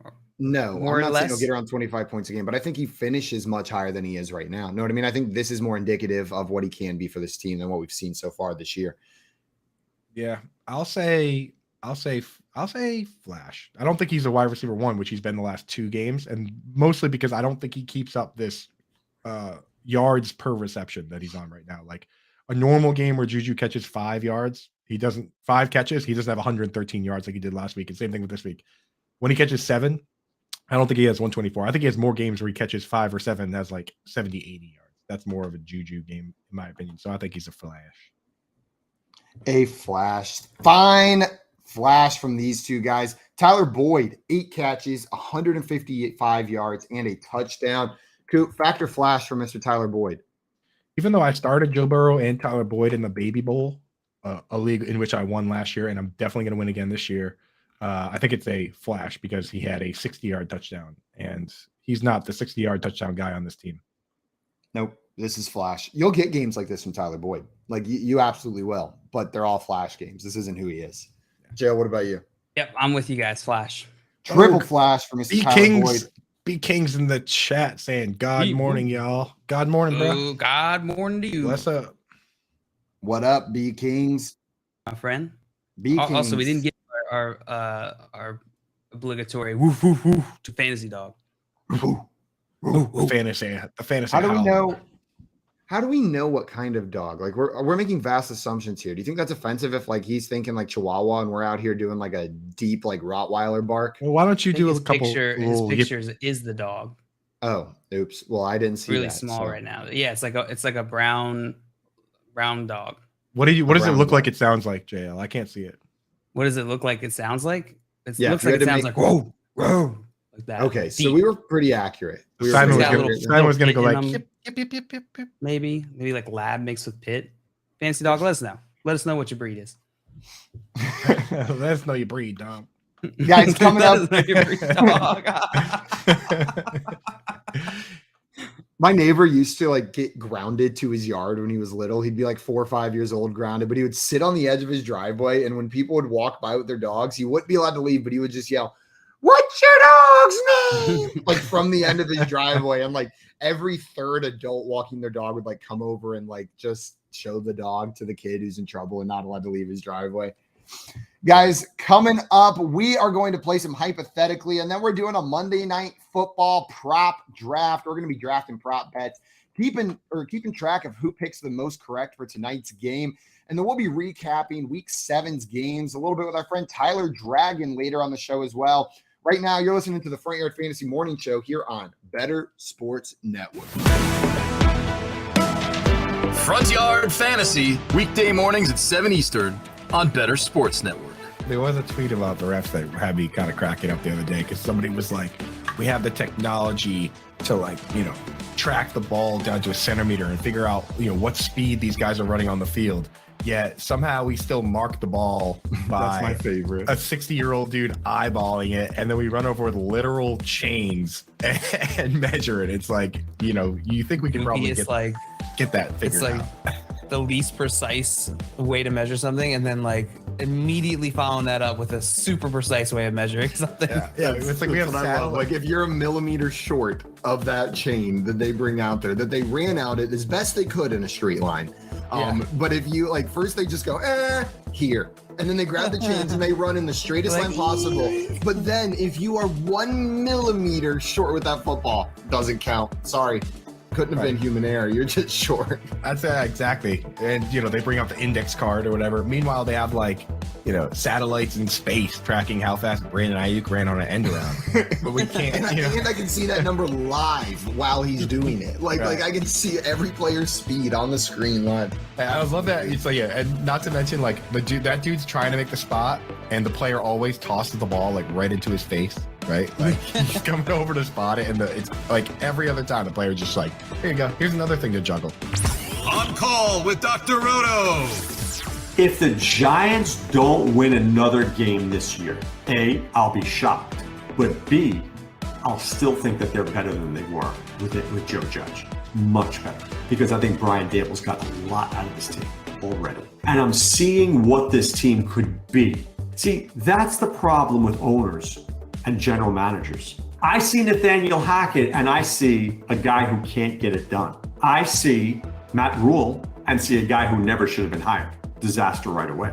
Sometimes A good coordinator in the NFL is better. I don't even say sometimes, most of the time, a good coordinator in the NFL is better than a college coach because the NFL coordinators, they know the system. They've been there. They've played. They've been around it. For the life of me, I don't know why Eric Bieniemy hasn't gotten a job yet. Deuce Staley is going to get a job. Somebody's going to hire that dude. When you've been around the game, you understand it. These college guys come, they don't know it. Join the show with one touch of a button. It's Sports Talk 3.0 on Better Sports Network.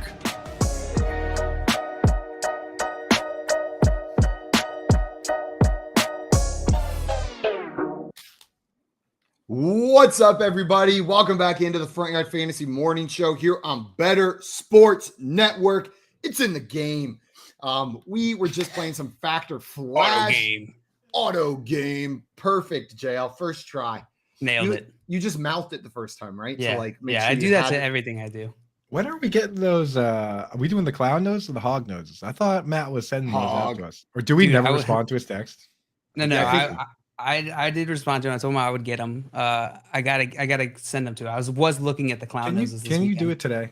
Can you do that today? I can do it today. You know what I got stuck on is that I was looking at all the options on to find the best clown noses to buy because I don't want to buy the cheapest analysis paralysis, right? Yeah, it happens to me every time. Simon knows. Oh yeah, and then you type in, and Coop, I know you do the same move as me. My girlfriend's always like, "Why do you type that in?" And I would have typed in like best clown nose Reddit, yeah. And I want to go see. Yeah. I don't trust Amazon. I want to see a sponsored all the thread time on the clowning subreddit where they're talking about like the best value clown noses because out there's like an in-depth discussion. There is right here, dude. Yeah.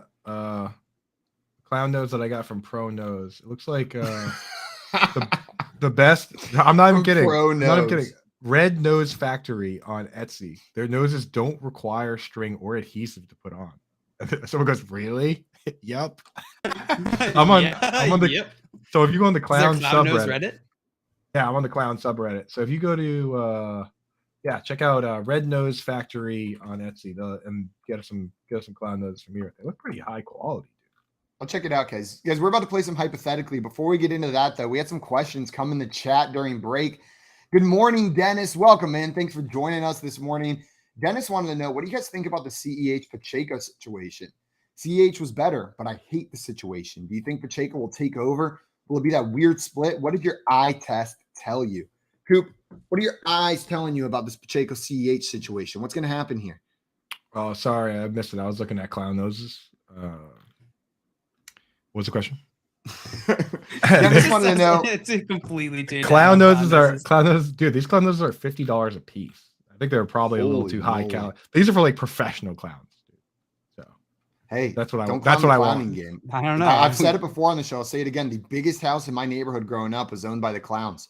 It was a couple of clowns who ran like a very successful clowning business, and they were like the one house that didn't have to fit the style of all the other houses in the neighborhood. It was just like the big house in the neighborhood was the clowns.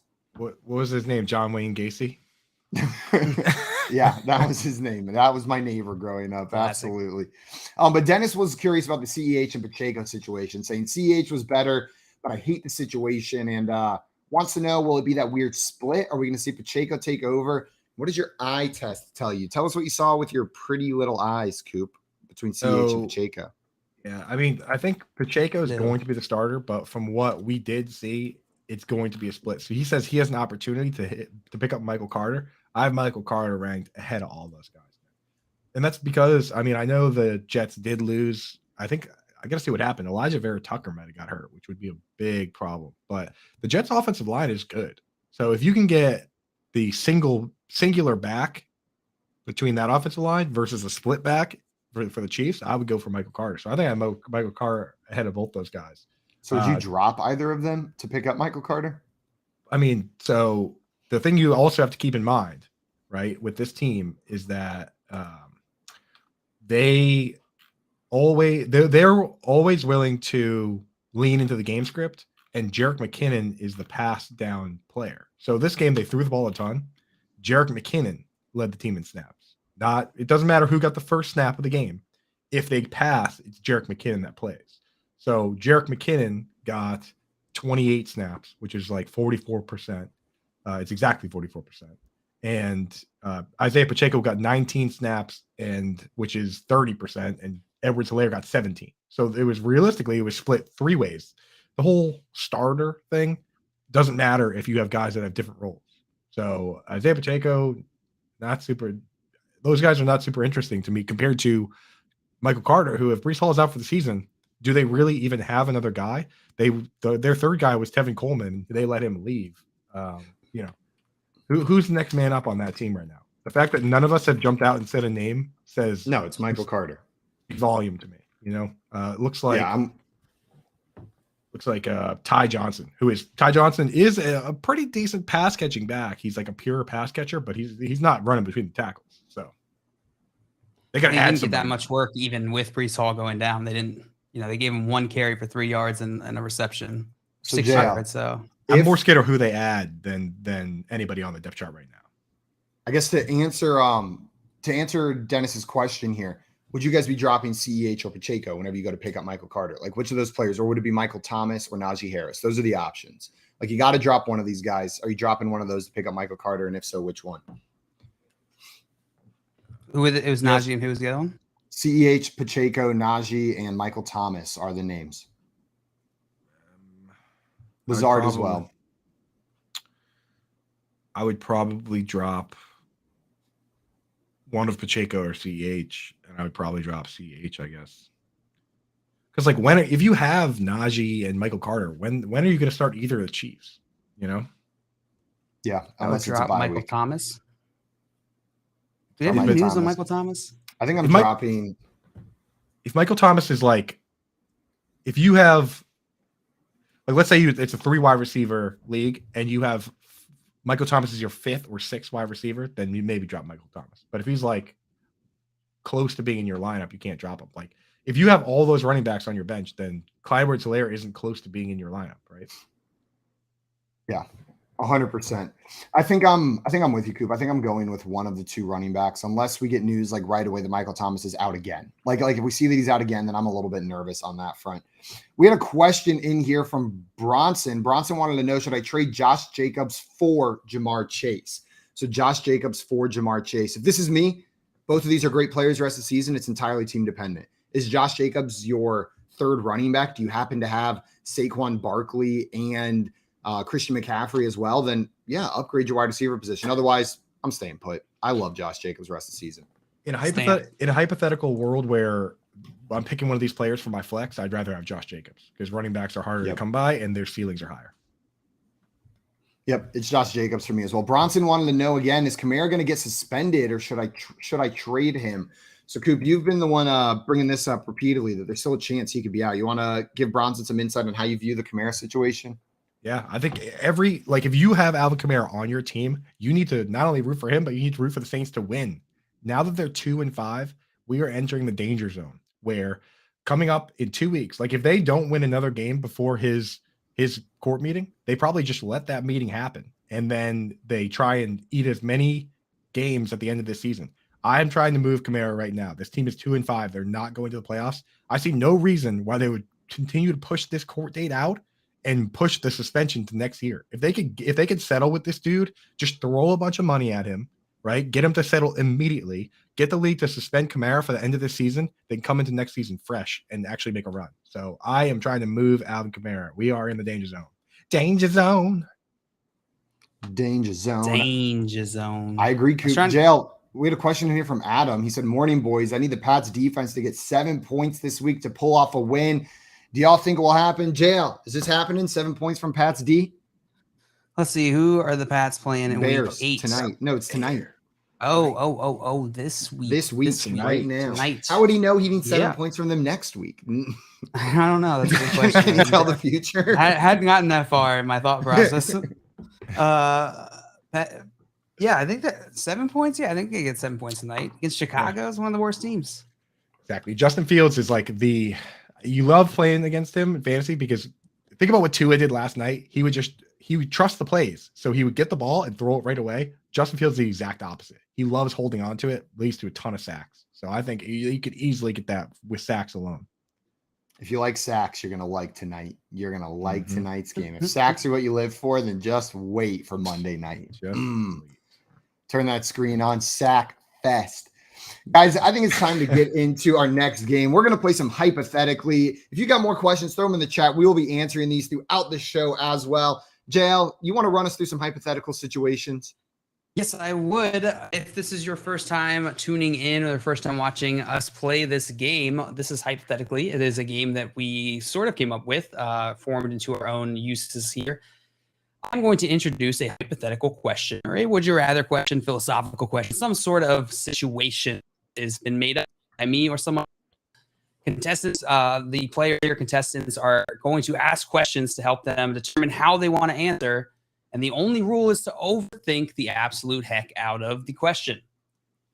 All right, fellas, the first prompt for you today and hypothetically is, would you rather have Jerry Jones salt your food or have Booger McFarland pick your boogers? Would you rather have Jerry Jones salt your food or have Booger McFarland pick your boogers? First question. Yes, sir. Do I get to choose when Booger picks my boogers or not, or is that up to him?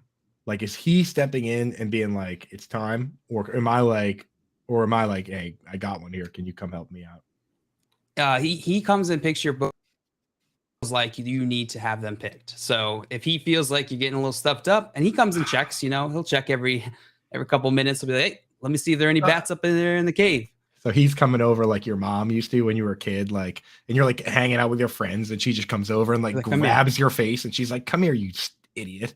And she like cleans the boogers off your face, and you're like, "Mom, you're like Booger, no, come on, I'm with my friends, leave me alone." Okay, sorry. Dustin, and you're saying Booger probably has massively thick fingers, so that's going to stretch the crap out of my nose holes. I think we might have just answered the question already. Oh my god, Dustin. Booger's thick fingers just stretching your nostrils out. Because I'm going to be honest, I got pretty honking nostrils already. Like, you may not know that about me, but like, I can fit a thumb up there, no problem, like straight in my nostril. Bro, I got to call a timeout right now. Okay. Dude, Google Booger McFarland's hands. Dude, he's one of those players that like clearly had got a bunch of broken fingers while he was playing because they are going every which direction. Like, dude, with his pinky, real? With his pinky, he could probably scratch your brain, bro. That's not real. How does he do anything? Dude, clearly I can't tell this is photoshopped. He's pinky finger in my nostril is what he's doing because he can get the good angles, like those ones that I can't reach, where I'm sitting there like, God, I just can't get it, and you end up giving yourself a nosebleed. Good. Booger's gonna be like, oh yeah, no problem. He just has to turn his hand, and he's like, yeah, that spot you can't reach, I got you right there. Dude, this is a whole thing. This is a whole internet thing. This is how disgusting Booger McFarland's hands and fingers are. He could do gang signs just by waving. Like, look at that's wild. So okay, so what was the other one? But I didn't even know what the other thing was. Jerry Jones salt your food. So I will say, Jerry Jones, in the same fashion, Jerry Jones does. He will come over and salt your food whenever he feels like you need salt. And we know, and here's the thing we know about Jerry Jones is that he's putting salt on things that are already sodium bombs. Dude, there's a famous clip of him putting salt onto a McGriddle, like from McDonald's. I thought it was an egg McMuffin. It's from Hard Knocks. Was it Egg McMuffin? Egg McMuffin or McGriddle, yeah. If it's a McGriddle, pouring it. Those things are already sodium grenades, regardless. Though, like, I'm fairly confident. So I don't know, man. That's quite a bit of salt. I know, Simon, you're a big salt fan, so you might not be too bad for you. I salt the hell out of everything from McDonald's. When it comes, I ask for a lot of salt. Like in the drive-thru, I say a lot because otherwise they give you like 2 packets. Like that's enough salt for a person. I want like what I do with my McDonald's is I take all of the nuggets, all of everything, I dump it in a bag, and then I get as many salt packets as I think I can rip in one try. And I rip them open and I dump it in the bag and then I shake it all together. And I get just this salty, delicious, rip your mouth to shreds, fried food goodness. Now, am I allowed to brush some of the salt off? Like, or is it I have to eat it the way it is? You can brush it off, but that will only incite him to come back and pour more salt on. To be like, because they'll be like, oh, now you don't have enough salt in your food. Let me passive aggressively help you out with that. Like, oh, I noticed that you didn't have enough salt. Like he watches me brush it off. He's like, oh, I just noticed that you didn't have enough. So here's some more. Am I allowed to add more? Absolutely, you can add more, but then Jerry Jones will start to add more because he'll start feeling like you're coming for his job. So he'll feel threatened, and so he'll add more too, and your food will likely be ruined. Although for you, that's probably just It's like when normal. you pee too often, it resets the threshold for when you have to pee. What Simon has to worry about. The thing was, if you said no for Simon, then his food could end up with not enough salt on it. That's what I was thinking right there. Here's my problem. I kind of view both of these as positives. I don't have to get my hands dirty, like to pick my nose anymore. Booger McFarland's going to show up, take care of my boogers for me. That's annoying. Like, how cool would it be? I'm sitting here. You guys notice I'm getting a little stuffy, and then all of a sudden, like, Booger pops in frame, shoves his finger up my nose, like shoves his bent finger up my nose from off camera, gets a booger, walks out. Okay, see ya. And then, like, I sit down for dinner. Jerry Jones shows up. I don't even have to salt my food. What if I'm at a restaurant without salt? Know what I mean? That happens. This dude's going to show up with his salt ready to go. It's like salt on command. I'm trying to decide which one I want more. I'll tell you right now, dude. I already have my answer. And you look at these hands, the Booger McFarland, I'm already probably going to have nightmares, dude. Like, get those hands. While you're sleeping, you're a little stuffy. Get those hands away from me, slide in real quick. Get that off my screen and let you back to sleep. I don't care if I'm eating, cereal and Jerry Jones is putting salt in there. Give me the salt over these hands. They're disgusting. I'm going with the salt. I'm going with the salt. Salt. It's a net positive. All right. So is Booger, but I'll save him. That seems more embarrassing for him than it does for Jerry Jones. I don't think have you watched Booger's broadcast? I don't think he even cares about being embarrassed one bit. Not at all. Not a bit. All right, let's move on to our next prompt here. Would you rather have Antonio Brown co-manage your most important fantasy team, or Russell Wilson reenact the war piece at a family talent show? Okay, Antonio Brown. Oh my god. So I need to have Antonio Brown in my life. I don't like that already would be a nightmare, dude. And then or Russell Wilson enacts. How long is this enactment? Are you talking about the novel, like the incredibly long novel by Tolstoy, like War and Peace? Like he's going to read the entirety of. Okay. So either I have to text Antonio Brown twice a week, or I have to listen to Russell Wilson read a book for 14 hours. Like those are the options at a family talent show. At a family talent show. But he's not just reading it; he's acting it out. Oh, I'm gonna look up how long the audiobook is for War and Peace to get a general idea. Oh, cool. So it is. I really undersold it. The audio book for War and Peace is 61 hours and 6 minutes. 61 hours. So that's a long weekend, baby.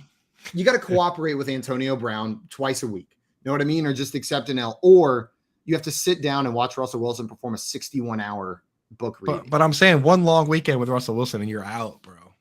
Fantasy season's pretty long. You got to be talking to Antonio Brown, dude. Plus, I feel like, dude, hanging out with that dude, you're going to get in some all sorts of shenanigans. Does Antonio Brown have to be at the draft? Yes, he does. You're probably going to jail, dude. What was his tweet this weekend? He tweeted something really awful. It's good. He just keeps tweeting. The picture he tweeted of Tom Brady photoshopped onto him as like a white dude going peace. Did you see that one? Did you see that one? That's sure enough. That's the one. Here it was. This was the tweet I was thinking of. He said, "Tampon Bay, Tom Booty, ya dig," was a tweet from Antonio Brown this weekend. The dude is off the rails. I do not like Antonio Brown, but I do think he provides an element of chaos that could make a league fun for a year. Know what I mean? Like he could really throw a wrench into what's going on right there. Like he could spice things up in a league, keep it going pretty well. With Russell Wilson, is there an intermission? Is there a break? Do we get to take a nap? Has to be, bro. Has to be. There is intermissions. You will break to sleep, and do your normal stuff. But it is a prolonged thing. It is a family talent show, so he does need to do it all at one time. You can't break it up over. Here's the crazy thing about these, dude. If you were to swap which player does what, I think they would both be awesome positives. Like if you could have Russell Wilson help with your fantasy, he's like such a dork. I guarantee he'd be awesome at it. And he knows so much. Like he probably knows a ton about football. And then Antonio Brown is so ridiculous that reenactment would be amazing, bro. That would be that would be captivating. You'd be tuned in. Oh my all God. 61 hours. You're like, what in the world is this guy talking about? But unfortunately, Russell Wilson's so boring that War and Peace would be awful. And then Antonio Brown's so insanely stupid, criminally stupid, so stupid that he declared that he was going to Alcorn State, and they were like, "No, you're not, dude. Like, you need to have you need to have done any sort of work in high school to go to Alcorn State. Like, it would be. It's the worst of both worlds on both sides, right?" Dustin in the chat said Wilson would text you every day with some obscure stat and probably change the lineup like 40 times a day. Especially now that he's injured at home. He would definitely be like putting in the most conservative players, right? Like he would definitely be everyone's Hunter Renfrow. Right? He's like, we gotta get Hayden Hurst in there. I think too risky. I think AB. I think here's the solution. You have AB as your co-manager, and you just play at a slight disadvantage every week because you're starting AB even though he's not on a team every single week. That'll appease him. Know what I mean? No matter what, you can say like, okay, we'll throw Antonio Brown in the wide receiver 1 slot, like put it in there for optics. And then you just play at a 1-man disadvantage each and every week, or you get all your league mates in on it and you add 1 extra wide receiver slot to every team that all the other teams just leave empty, or put in a player that like isn't playing, is out of the league, isn't on a team. Like everyone gets one of those spots, but AB then gets to feel like he's the superstar of your team, and you get to set the rest of your lineups. No problem. That's the route I'm going. Me and AB are running the team together. I think that works for 4 or 5 weeks before he catches on. And then at that point, we've got a nice little cushion of wins built that if he wants to mess with things, we're okay. All right. Yeah. So taking the AB side. What about you, Coop? So for me, my most important fantasy league is obviously the Pros with Joe's, because it raises money for a good cause across the board. Shout out Eric, a fantasy nav. He comes in all the time. That's easily the most important league I do because it's very personal to me. We raised a bunch of money for my buddy Drew, who had brain surgery, and just by the nature of how it all works here, that means that for Antonio Brown to be my co-owner in that league, that means he donated to charity.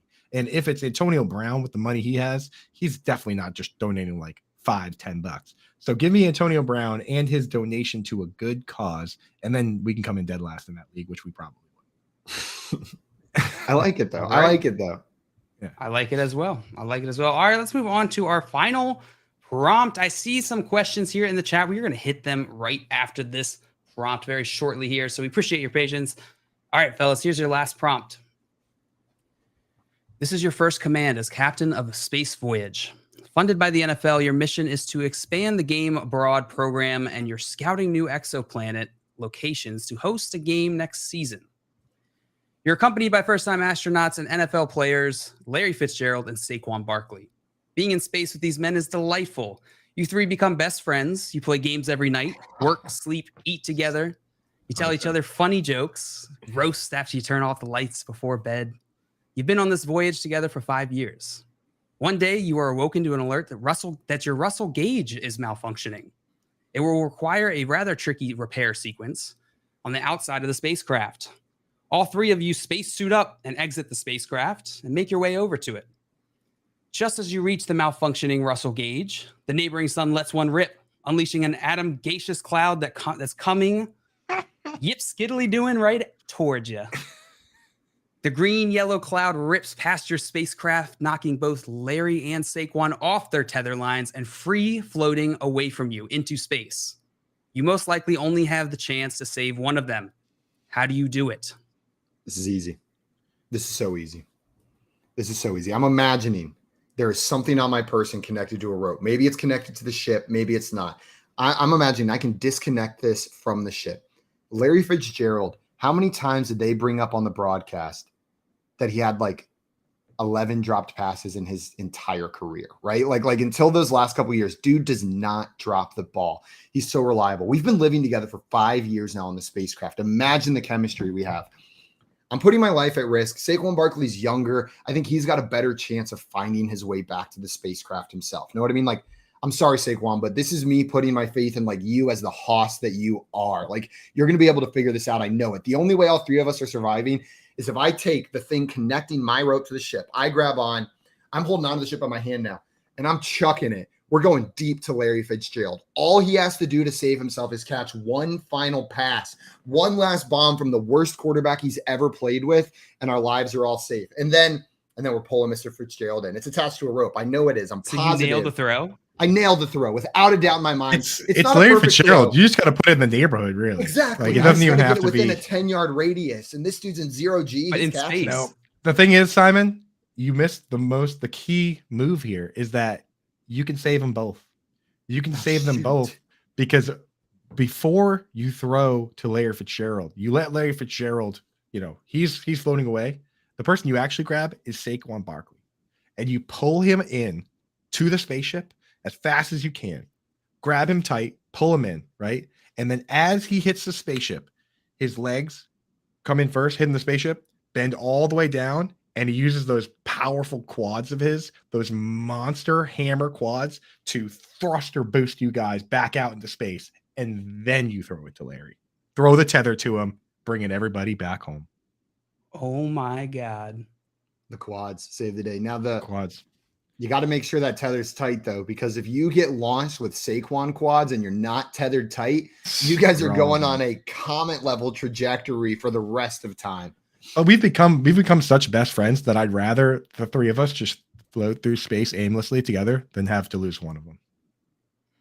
That is. Did you know that NASA's actually experimenting with ways to use the power of AJ Dillon and Saquon Barkley's quads to launch rockets without using fuel? It's a new green energy initiative where they basically just stand on each side of the rocket and they do what I just described and just jump into space.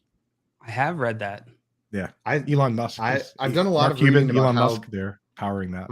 About how they're studying the power of friendship and how that can fuel rockets going forward. But I hadn't heard about the quad studies. If they combine those two, like if you can get guys who are friends with the quads of Saquon Barkley, it's going to be unstoppable. Also, Fantasy Dog in here saying Larry Fitz said the secret to catching a football is watch the point of the ball. Thanks, Larry. I was 62 when I heard him. I can't catch. Did you? Thanks, Larry. Have you guys ever heard of how Jerry Rice got so good at catching? How he got such soft hands? No. His father was a mason. He was a bricklayer, and he used to go work with him when they were kids. Yeah, see, Tommy knows in the chat, bricks. And his dad used to, he's just saying bricks, baby. His dad used to climb up on ladders, on the second story of houses, and was taking bricks apart, like old bricks, and he would throw them from the roof down to Larry, who would catch them. So he literally spent his childhood catching bricks. So then when they were like, "Hey, catch a football," he was like, "This doesn't even destroy my fingers, dude." Larry Fitzgerald that was Jerry Rice. Jerry Rice.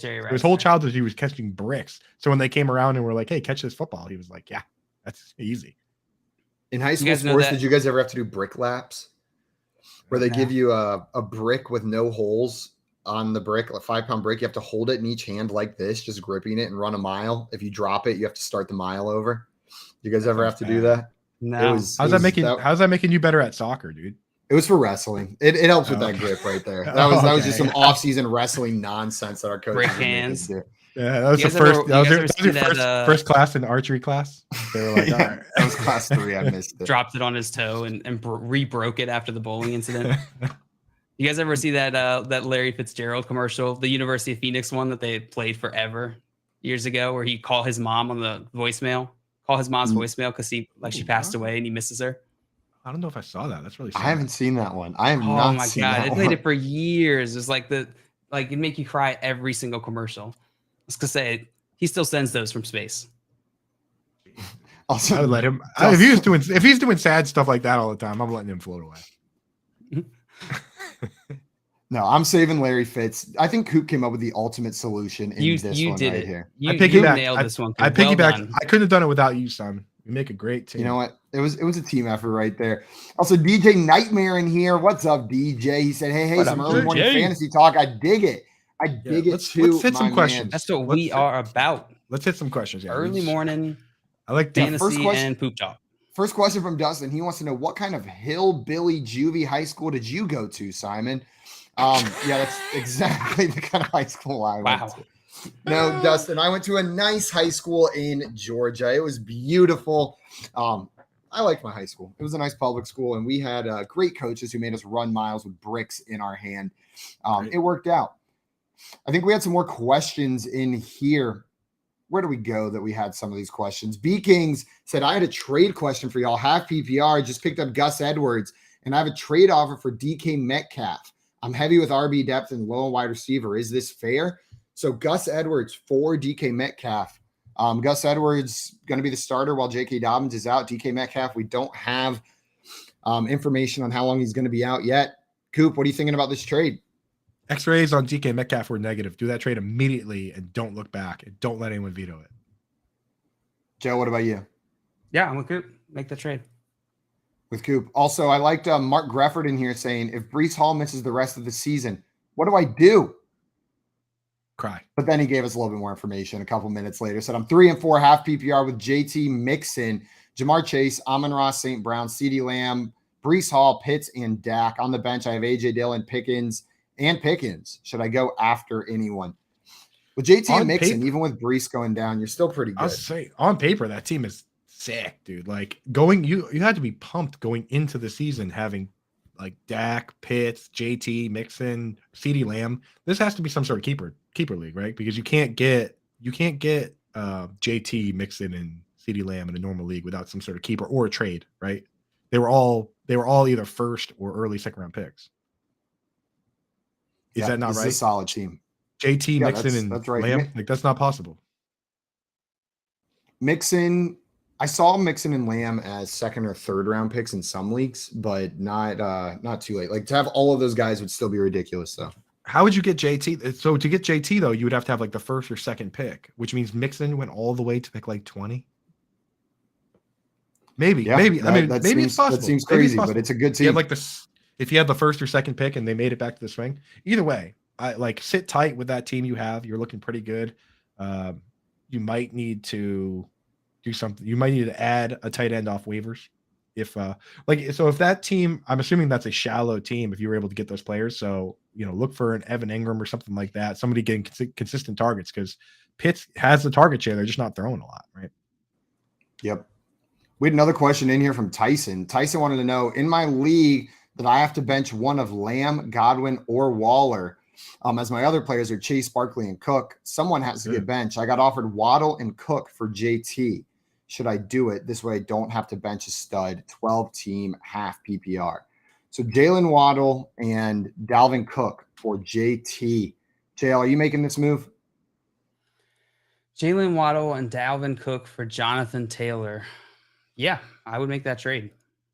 I would absolutely make that trade. I think Dalvin Cook is of a similar tier to Jonathan Taylor when both are healthy, but both are dealing with some stuff. And then you get Waddle on top of it. I'd make that trade. No, I think he was on the other way. He was giving up.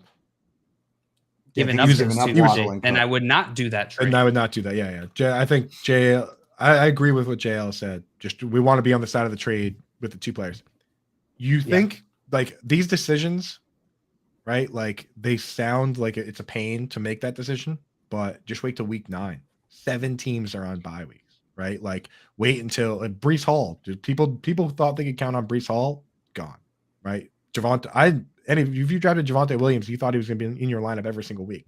So having that extra player is important and it's helpful. So I would stick with it. There are 2 bye weeks this year where there's like 6 or 7 teams that go on bye. Those are going to be ugly weeks, and you're going to be happy that you had the extra guys. Let me tell you. Don't sell low on a player just because they're on your bench. Just because your starting lineup is incredible, don't necessarily – not that this is selling low, but that's a lot to give up, right? You're giving up 2 star players on your team, and we've seen week in, week out just how quickly situations can degrade on your fantasy team through injury, through bye weeks. Like it can get ugly fast. Yeah. So here's what you do, Tyson. Tyson, go look at Alex peaked in high school. We have him on every single Wednesday, or come back on Wednesday to make the decision. But go look at his trade chart. Good trade market value for players, and that's kind of what you want to go based off of when you're looking to trade away players or make these decisions. Is to understand that you have an asset. If you're going to trade it away for what it's worth. Yep. Guys, coming up, we're going to talk a little bit Monday Night Football. We're going to do a player prop draft. We'll be drafting the props that we think are most likely to hit, keeping track through tonight's game, and tomorrow someone's going to be the big wiener. Then we'll be recapping these week 7 games that have happened so far. And Tyler Dragon's going to join the show to help us do a little bit of that. Right now, you're listening to the Front Yard Fantasy Morning Show here on Bettor Sports Network. Make bets and follow your fantasy team while you buy, sell, and trade collectibles in real time. Only on Bettor Sports Network. Surely, kickers never retire, I think. They just continue playing for all eternity. Like, there's only ever been 30 NFL kickers.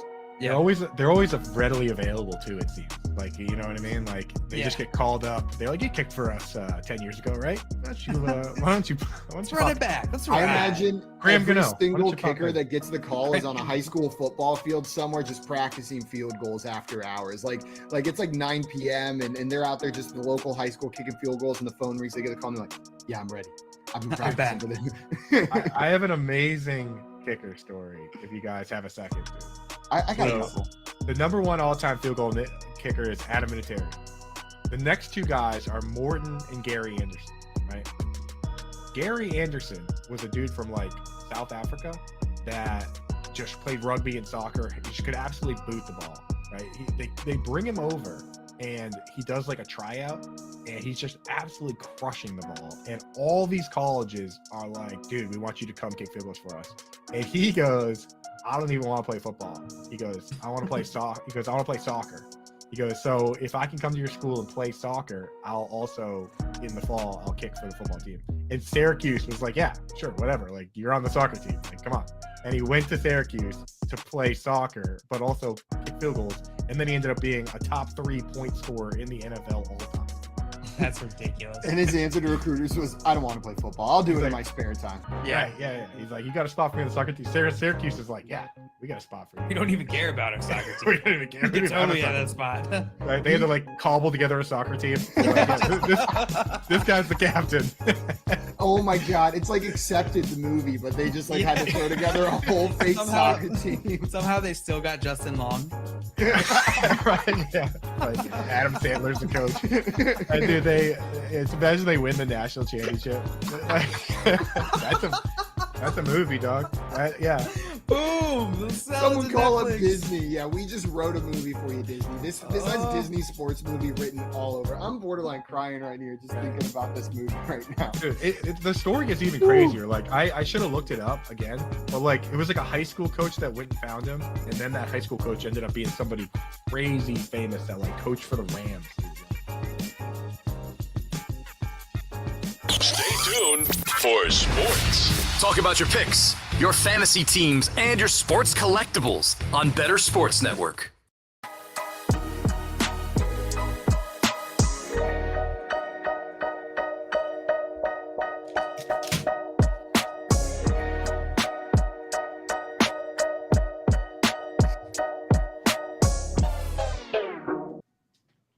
What's up, everyone? Welcome back into the Front Yard Fantasy Morning Show here on Bettor Sports Network. We are about to get into our first player prop draft that we've ever done on this show. How it's going to work, guys, is all of us have a list of player props for tonight and a couple full game lines that you're going to be able to draft. We got some full game lines in there as well. You're going to pick one. Tell us what side you're taking, and that's going to be your team going into tonight's game. If what you pick hits, you're going to get a point. These are all relatively similar odds. You're going to get a point if what you pick hits. If you doesn't, then you're not going to get any points. Whoever has the most points tomorrow is going to be our winner. What do the losers have to do? The losers have to do an impression that we decide. Okay. It's an impression challenge, an impression bet. Maybe let the chat decide. Let the chat decide on the impression. Like we do with animal noises. Yeah, there we go. That'll be funny. And I'm really good at impressions, as we've learned through my Chewbacca impersonation. So should be no problem whatsoever. Before we get into that player prop bracket, I know we had one more question in here. Bronson asked us a little bit earlier about his Josh Jacobs for Jamar Chase trade, but he gave us a little bit more information about his team. It's half PPR, and the team consists of Christian McCaffrey, Fournette, Jacobs, Ramondre Stevenson, Miles Sanders, Alexander Madison, Gus Edwards, and Dobbins. Holy running back B-Kings. Wide receivers are Jefferson, Lamb, McLaurin, and Bateman. So this is a stacked team, half PPR. Would you trade Josh Jacobs here for Jamar Chase? Dude, that team is a wagon, bro. If my team was that good, I would be very wary of how this trade helps the other team. So I think I would just you have so many good players. I would just stick with what I have and don't do anything to help anybody else. Like I'm with Jefferson, like those wide receivers are sick, dude. McLaurin's your worst wide receiver. I looked it up before the game this week. Taylor Heineke has played 17 games, started 17 games for Washington, which is a very satisfying sample size, right? Like that's a season, right? Over those 17 games, he's thrown 123 targets to Terry McLaurin. Next highest player is like JD McKissick with 54. So he is dialed in on Terry McLaurin. With Taylor Heineke at quarterback, I'm very interested in Terry McLaurin. So, and here's the deal. I'm a jackass, and that's actually the person who was asking about Gus Edwards for DK Metcalf, in which case make that trade. I got confused because I saw Jacobs in there as well. My bad, Bronson. Yeah, sure, Bronson. Bronson's team is Josh Allen, Joe Burrow. Then he's got Kamara, Jacobs, Zeke, and Henderson. And wide receivers has Sutton, DK Lazard, Jacoby, Thielen. Then the tight end has Pitts, Waller, and Higbee. It's a 2 tight end and 2 flex league. So the Jacobs for Jamar Chase in that team, would you be doing that? Who are the running backs again? Sorry. Kamara, Jacobs, Zeke, Henderson, and Melvin Gordon. I'm holding on to Josh Jacobs, man. I don't think you have the depth to running back. I would try and trade Alvin Kamara, man. I really would. I and obviously this is just a prediction. It might not come true, but in talking to Drew Davenport, who's an actual lawyer, he says that it's a real possibility that they push the court date out to the day they did, which is early November, to see if they were in the run for the playoffs or not. I think there's a very real possibility that he ends up being suspended for the end of this season. The NFL is on the side of the teams and the owners and the players. No matter what kind of like fake Roger Goodell nonsense they put up there that makes it seem like they don't like each other, the whole job of the NFL is to appease the owners.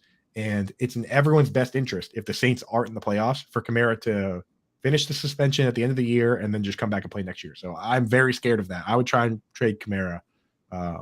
So definitely look at that rather than trading Jacobs. We got a question in here from Cam. Cam says, bye week got me. Which QB off the waiver wire would you got for week 8? He's thinking Derek Carr or Daniel Jones. Perhaps Taylor Heineke. Coop, would you be going with Derek Carr, Daniel Jones, Taylor Heineke, or peeking somewhere else for week 8 quarterback? Oh my God, dude. The Raiders are playing the Saints, just so you know. And then Giants. I'm not sure who the Giants are playing. I haven't Giants playing the Seahawks. Washington's playing the Colts. So there's your matchups. The Giants could very well. Daniel Jones had a pretty impressive day running the football too. He ran a lot. I think I would go with Daniel Jones versus Seahawks. Feels safe. I mean, once again, the Giants are being disrespected by Las Vegas. They're not favored against the Seahawks, which is crazy because they're the best team in football. You mean that's what their record says. The division leading Seahawks? That's true, dude. Geno Smith, kind of a wagon. Eugene Smith. We've got the 6-1 Giants going up against the division leading Seahawks. They are just like, this is absurd. It's truly upside down wacko world for this game this weekend. That's football, baby. That's football.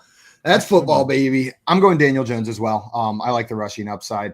I had to roll with him this week for a couple bye weeks. It worked out starting him this week, and I'm going to double dip if I have to for next week. Guys, let's get into our bracket or our draft right here. How this is going to work. We're going to take turns drafting. It's going to be snake draft style. So there's only 3 of us. Coop, I'm going to let you pick if you want to draft first, second, or third. Do you want that middle or do you want one of the end spots where you're going to get 2 picks in a row? I will pick. I'll let you guys go first. I'll pick the end. Coop taking number 3. Jail, you want to go first or second? I'll go 2. Jail going 2. That means I go 1. So I've got my first draft pick here. Guys, how this is going to work, I explained it a little bit, but we've got a list of a bunch of different prop bets for tonight, plus the overall game. This game tonight, the Bears and the Patriots facing off. The Patriots are 7.5-point favorites with a 40.5-point over-under. So those are available as well if you guys want to draft those. The rest are going to be all of these player props. I am going first right now. There were a couple. I wasn't planning on going first, guys. I thought for sure someone else would pick to go first here. Yet here I am. You thought for sure wrong. Here's where I'm going to go first. I'm going to take David Montgomery over 10.5 receiving yards. I'm going to take David Montgomery over 10.5 receiving yards. I think the Patriots are going to try to shut down Darnell Mooney tonight. They're going to have to get the passing game going with these short yardage passes. David Montgomery is going to be involved. One good catch, he hits that, and that's going to be my first draft pick. David Montgomery over 10.5. Book it. It's going to happen. 10.5. What was it? Receiving yards for David Montgomery. Receiving yards. That's a good one. I like that one. That is pretty good. Joe, you got the next marking pick. that off. All right, I got the next one. Receiving yards. Ramondre Stevenson. Ramondre Stevenson season. This is kind of interesting. Rushing yards, 63 from Ramondre. I'll go with I'll take Ramondre Stevenson, 63.5 rushing yards. I'll take the over. The over on 63.5 rushing yards. So you think he's going to keep on rolling, and we're going to see more Ramondre? I do, and I think this will be a very run-heavy game tonight. I mean, Damian Harris was a full participant this week, but even then, he's been it's been more Stevenson than Harris. So I could see that for sure. I think this one could be I think it's going to be one-sided. I'm putting money on the Patriots. I'm tempted to just take the Patriots to cover the spread here. But instead, what I'm going to take is Simon. You had the perfect thought process, right? The Patriots, what they like to do is they like to take away your best weapon. They like to look at what you do best and take it away. And they have the number 1 graded corner in the league right now in Jack Jones, a rookie, right? So you said they would take away Darnell Mooney, but instead of betting the under for Darnell Mooney, you were like, and therefore I will take the over receiving yards for running back.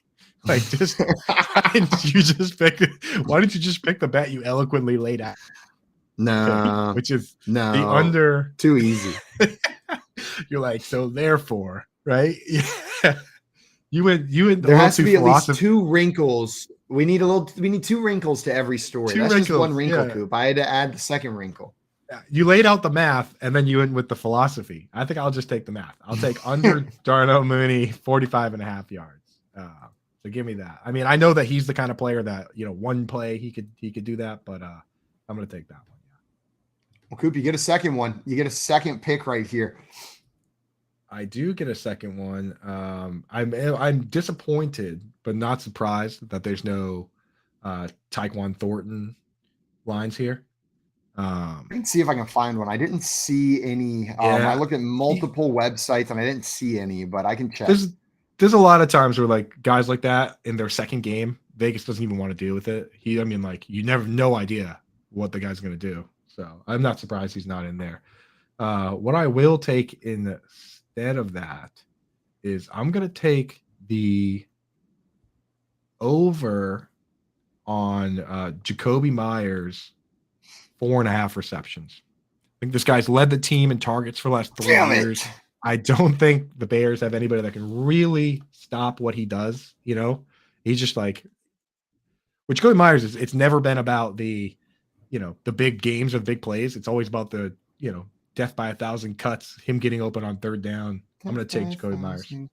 John Mpemba, who's with me on the Sunday morning show, 9 to 11 before your show, the Fantasy Alarm show. Definitely tune in for that. If you have start-sit questions, things like that, like that's all business, that show. But he sent me this clip of Jacoby Myers running what they say is the same route. It's an option route.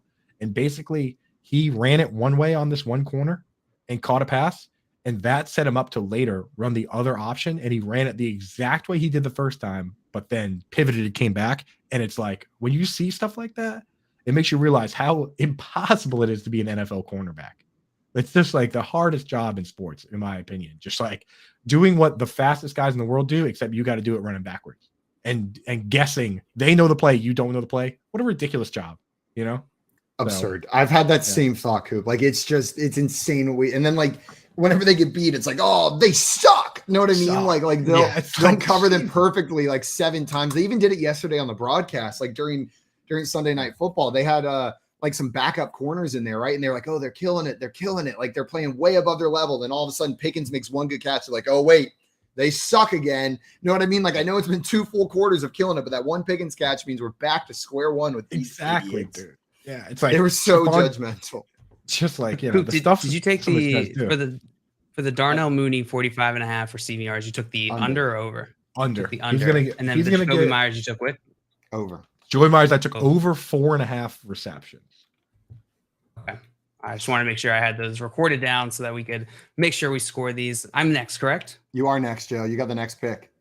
All right, next one I want to take is Dante Pettis, under 1.5 receptions in this Ooh, game. I like that, dude. I like that. Yeah, Dante Dante Pettis, Pettis. just like last week, flash in the pan, right? I think the Patriots have been shutting down the run game or the passing game. Chicago has been shutting down their own passing game. So I think this will I'll take the under here. This one's tough for me. This next one, I really fumbled the bag. I think on my first pick, like I think Coop, you're right. Like, but what would either of you guys have picked David Montgomery over 10.5 receiving yards? I think it wouldn't have got back to you. I think that's a good play. It's just like when I was listening to you, I was like, a lot of good points being made there about Darnell Mooney. And I'm gonna go with David Montgomery instead. No, here's what I'm gonna do next. Justin Fields, half a passing touchdown. I think he finds his way to the end zone today. He said it's 0.5, half a passing touchdown. It's just yes or no. Does he get a touchdown? And I'm saying Justin Fields finds the end zone through the air at least once. Give me a Justin Fields passing touchdown. So the over on his line of 0.5 for me is going to be my first one. That's a fun bet. That's a fun bet. That is a fun because bet. it's like, I like those ones where it's like you're just done. You know what I mean? Yeah. I just crushed my finger between my desk and my chair. You and Booger. Uh-oh, you got booger dude. fingers now. Booger fingers now. If you are you gonna have to cut it off to continue the show? I think Ronnie so. Lotfinger. I think Ronnie so. Lott. I think it's gonna have Ronnie to Lott go. it, dude. Was that Simon, convincing? sorry, you took Justin Fields passing touchdowns. Dude, just I did looking take at these Justin props. Fields passing touchdowns. Let me call Over or under? quick time out here. He said over. Over. He said one. He says he throws one touchdown. But like just looking at these props, it really illustrates how boring this game is going to be. It's like all these players, betting whether they're going to have a reception or not, like or 2 receptions. Like usually when you look at props, it's like the receivers are like 5, 6, or more than 50 yards. This game is like sad. The second best wide receiver on the Bears, his over under for yardage is 13.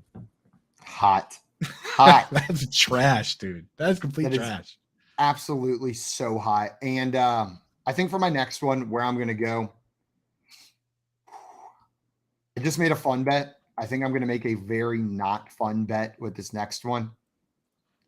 I think I'm going to take the total under 40.5. I think this will be a low scoring game. It's going to be run heavy for the Patriots. Justin Fields gets his touchdown, but I'm going to take the under on the total for tonight. So 40.5, give me the under. It's not a fun bet, but it's the one I'm going with. And so that means on my turn, on that turn right there, I took Justin Fields over half a passing touchdown and under 45 points for the game. Bale, it's back to you. I believe this is your last pick. We got 4 rounds of this one. That's a good bet and a smart bet. And I will also add, boo. Yeah, boo. Boring. Boo. Absolutely so boring. You won't take you won't take the Keith bet.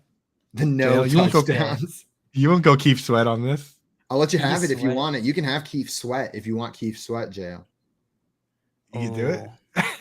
It's such the lamest bet of all time. We'll give you 2 points if you correctly pick that one. Right? For those just listening for the first time or who missed it, our producer, his name's Keith, and he in the Thursday night Colts Broncos game bet that there wouldn't be a single touchdown in the game, like $10 to win 700, and he hit. So that's what we call the. If you bet that there won't be a single touchdown in the game, that's called the Keith Sweat. Keith Sweat. What an awful sweat. But the funny part is, like, the next week on Thursday Night Football, it was I forget who was playing, but it was a similar thing where, like, almost at the end of the first half, there were no touchdowns for a while there, but it was a great sweat because they kept getting down in the red zone. Know what I mean? And then not scoring. Like, it was non-ironically a good sweat the following week that you lost on. JL, you got one more pick here. So far, you have, to recap, you've got Ramondre Stevenson over 63.5 rush yards. So wait, no, you got 2 more picks. And you've got Dante Pettis under 1.5 receptions. Where are you going here? I don't know. Let's see. Where do I want to go here? I The guess world I'll is just yours. do a similar thing. I'll take the under on David Montgomery's receptions, 1.5. The under on David Montgomery receptions. Going a little counter to what I said there. It's doubtful that both of us hit on that one, right? Oops, I just deleted it.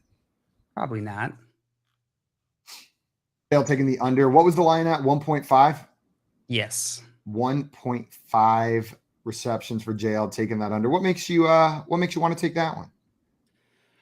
I just don't think they'll use him much in the receiving game this game. I think they'll have to rely on the run game. Patriots defense most likely is going to just remove any sort of passing in this game. I think that the Bears are just going to have to rely on running a lot. So David Montgomery under 1.5 to pair with your very exciting Dante Pettis under 1.5 receptions as well. Keep sweat.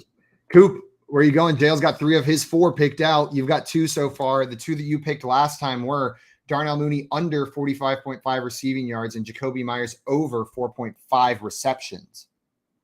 So, real quick, Better Boss Matt in the chat says, "Is this the Jonnu Smith breakout I've been waiting for?" Matt, you are the keeper of the eclectic players between Richie James and Khalif Raymond. Though I will say Khalif Raymond, Zay Jones, good call this week on Khalif Raymond. Khalif Raymond this week, Better Boss is on him. He not only had 5 receptions for 75 yards, but he also had 2 carries for 20 yards. So almost 100-yard day from scrimmage for Khalif Raymond. That's a pretty good pull. That's a deep pull. The thing with Jonnu Smith and Hunter Henry is that they both operate very differently. Hunter Henry's very good versus man-to-man, very good in contested catch situations. That's why he's so good in the goal line. Jonnu's good versus zone. And this Bears team skews more man than most teams. I mean, like, there's a couple teams, like the Patriots play a ton of man-to-man, like a ton, like over 50% of their snaps. The Bears do play at times 35 to 45% man. So probably not, I mean, it's hard to say, but probably not the best spot for Jonnu. So I wouldn't bet on any Jonnu overs in this game. But, you know, with his play style, at any point he could have a big play. What I'm going to do here is I'm going to go all in, right? I'm going to double down. And I'm also going to take the Jacoby Myers 51.5 yardage total over. So I'm going to go over 5 catches for Jacoby Myers and over 51.5 yards and put all my eggs in one basket. It could be the conservative play to spread them out. But if I hit that, if Jacoby Myers has a good game, one of you guys is going to have to do whatever weird accent the chat comes up with. That sounds good. Are we doing the 2 losers have to do the impression, or are we doing just the last place person has to do it? No, the losers. Okay. There's only one winner. So one person wins, and then we pick 2 either accents or impressions for the losers to have a conversation in. I like that. I get to moderate. You have to improv a combo, or I get to moderate a discussion. Yes, I like that even better. And I like that I've already declared myself the winner. I'm like, I get to do that. Yeah, I get to moderate it. I'm like, I don't know if you guys can tell, but as you're saying this, like I'm getting nervous. Like I'm sitting here like going like, oh God, like all the accents that you could pick or impressions that you could pick where it's just gonna like hurt every time a word comes out of my mouth with how bad it is. Like those perfectionist tendencies are gonna kick in, and I've got no perfection when it comes to any impression. Just not a single one can I do well. I don't even have any. I need to know in advance so I can work on it. We gotta figure them out because like I basically have a really bad English impression. And that's it. That's all I got in my bag of tricks. Hey, I just realized I had picked a completely different prop stake, and then as soon as you asked me, I just blanked and just picked a different one. Well, Coop still has one more to pick, so hopefully he doesn't take yours. And then this will be your last. All this, right? No, I picked. We're each doing 3, right? Yeah. I have my. Can I go back and change it? I have under on Moondog, and then over receptions and over yards for Jacoby Myers. There you go. And I've got David Montgomery over 10.5 receiving yards, Justin Fields over half a passing touchdown, and under the total of 40.5 for the game. JL, what do you got on your team? Can I switch my last one? Can I get a ruling on this? No, too late. Coop already made his pick. Coop? Yeah. Keep. I need a ruling. I say fine. I say let him switch it. I say let him switch it. But this is the last time.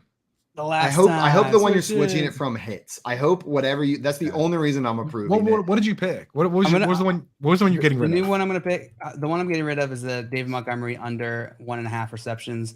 I'm going to replace that with I'm going to take the Bears to cover the spread. The Bears to cover the spread. Bold.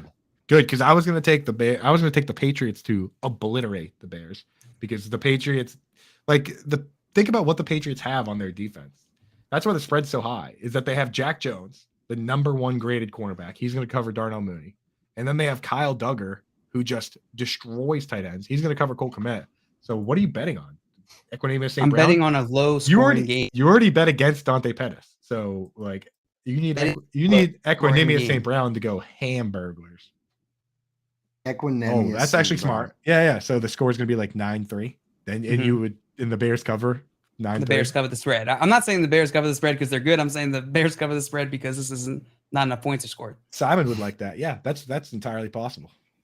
Let's see. We'll see. We got this. We got our 3 bets now. We'll see who gets the most points going into tomorrow during tonight's game. And then someone's going to be doing some impressions. 2 of us are going to be doing some impressions unless we have a tie for first, because that could happen. And then one person's just stuck all alone. Welcome in, Jay Wall. I see you in the chat. Says, I'm just here because the thumbnail says something about Burrow having his balls out. I'll wait patiently. Yeah, that's at the bottom of the hour.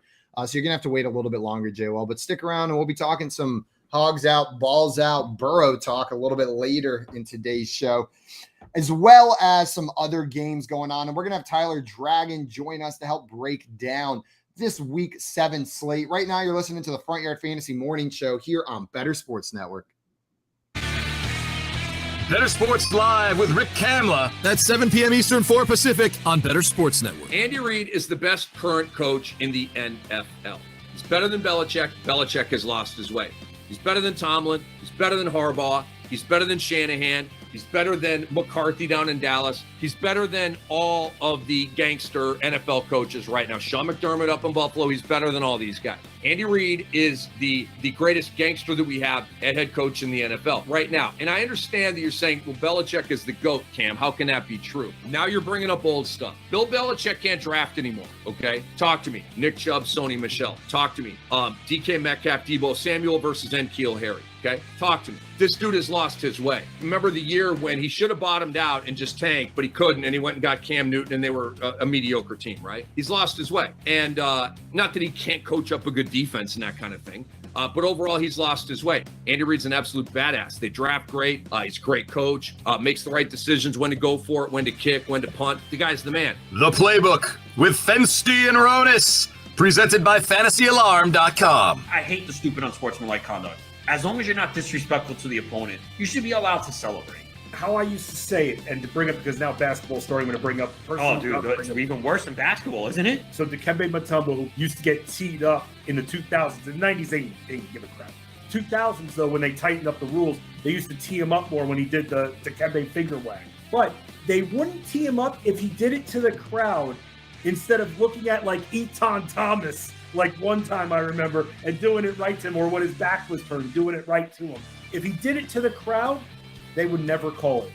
And so that makes me wonder if these players, while, they want to talk a little smack, maybe they should flex towards the crowd than at the player who they're standing over.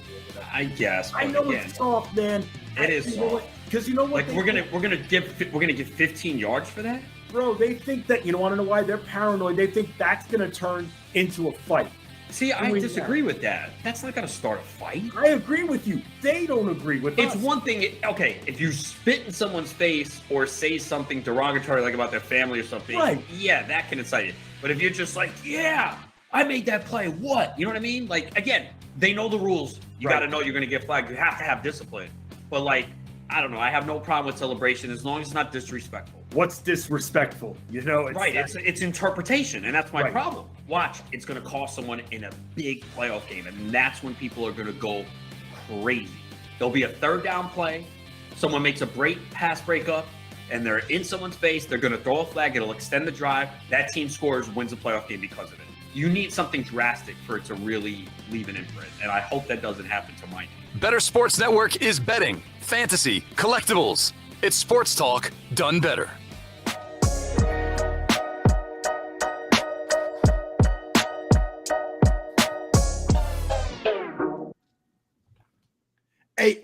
Hey, welcome back into the Front Yard Fantasy Show here on Front Yard Fantasy Morning Show here on Bettor Sports Network. We just finished with our player prop draft. We got a competition going. Two of us are going to have to be doing some impressions of maybe your choice tomorrow. We'll determine what impressions we have to do, but we want your opinion on what these losers are going to have to do tomorrow. So Coop and JL, think about what would be funniest if they had to do an impression of, and start getting those ready. Coop, you're not the only one that can overconfidently declare themselves the winner ahead of time. I got the same move in my playbook. I kind of did it first though. You kind of. I'm working on my impersonations. Smart to follow with the strongest leader. So it's flattery. First is the worst. Second is the best. Is impersonation. Impersonation is the finest form of flattery. So thank you. Jay Wall asking, do you guys answer all questions or just football questions? Asking for a friend. Well, tell your friend we answer pretty much anything. If you want to ask any questions about the ending of the Red Sox season last night, and I do mean Red Sox. As a Red Sox fan, there are two ends to the season. There is when the Red Sox lose, and then the most important part of the season when the Yankees lose. So the Yankees, even more important is when the Yankees lose. So our watch has come to an end, and I don't care who wins now.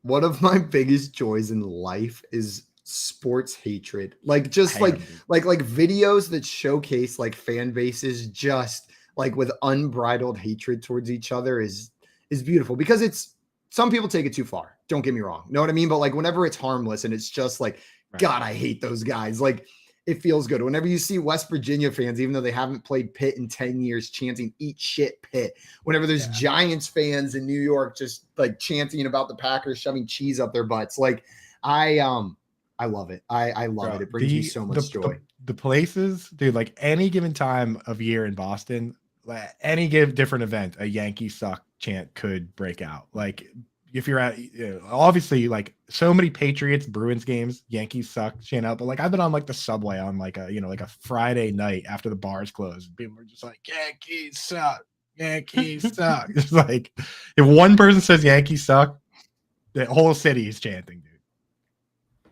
Scott Fish said Yankees fans are having a rough day. Their Packers also lost this weekend, and Alabama already has a loss. Been a rough year. You might want to go easy on them, Coop. Oh man, yeah, just front runner fans. Yeah, boo-hoo, life's so hard for those Yankees fans. Yeah, my favorite. And I'm a Yankees. I was going to say the Lakers aren't doing too well either, right? Started the season 0-3. If they're Yankees fans, they probably support the Lakers as well.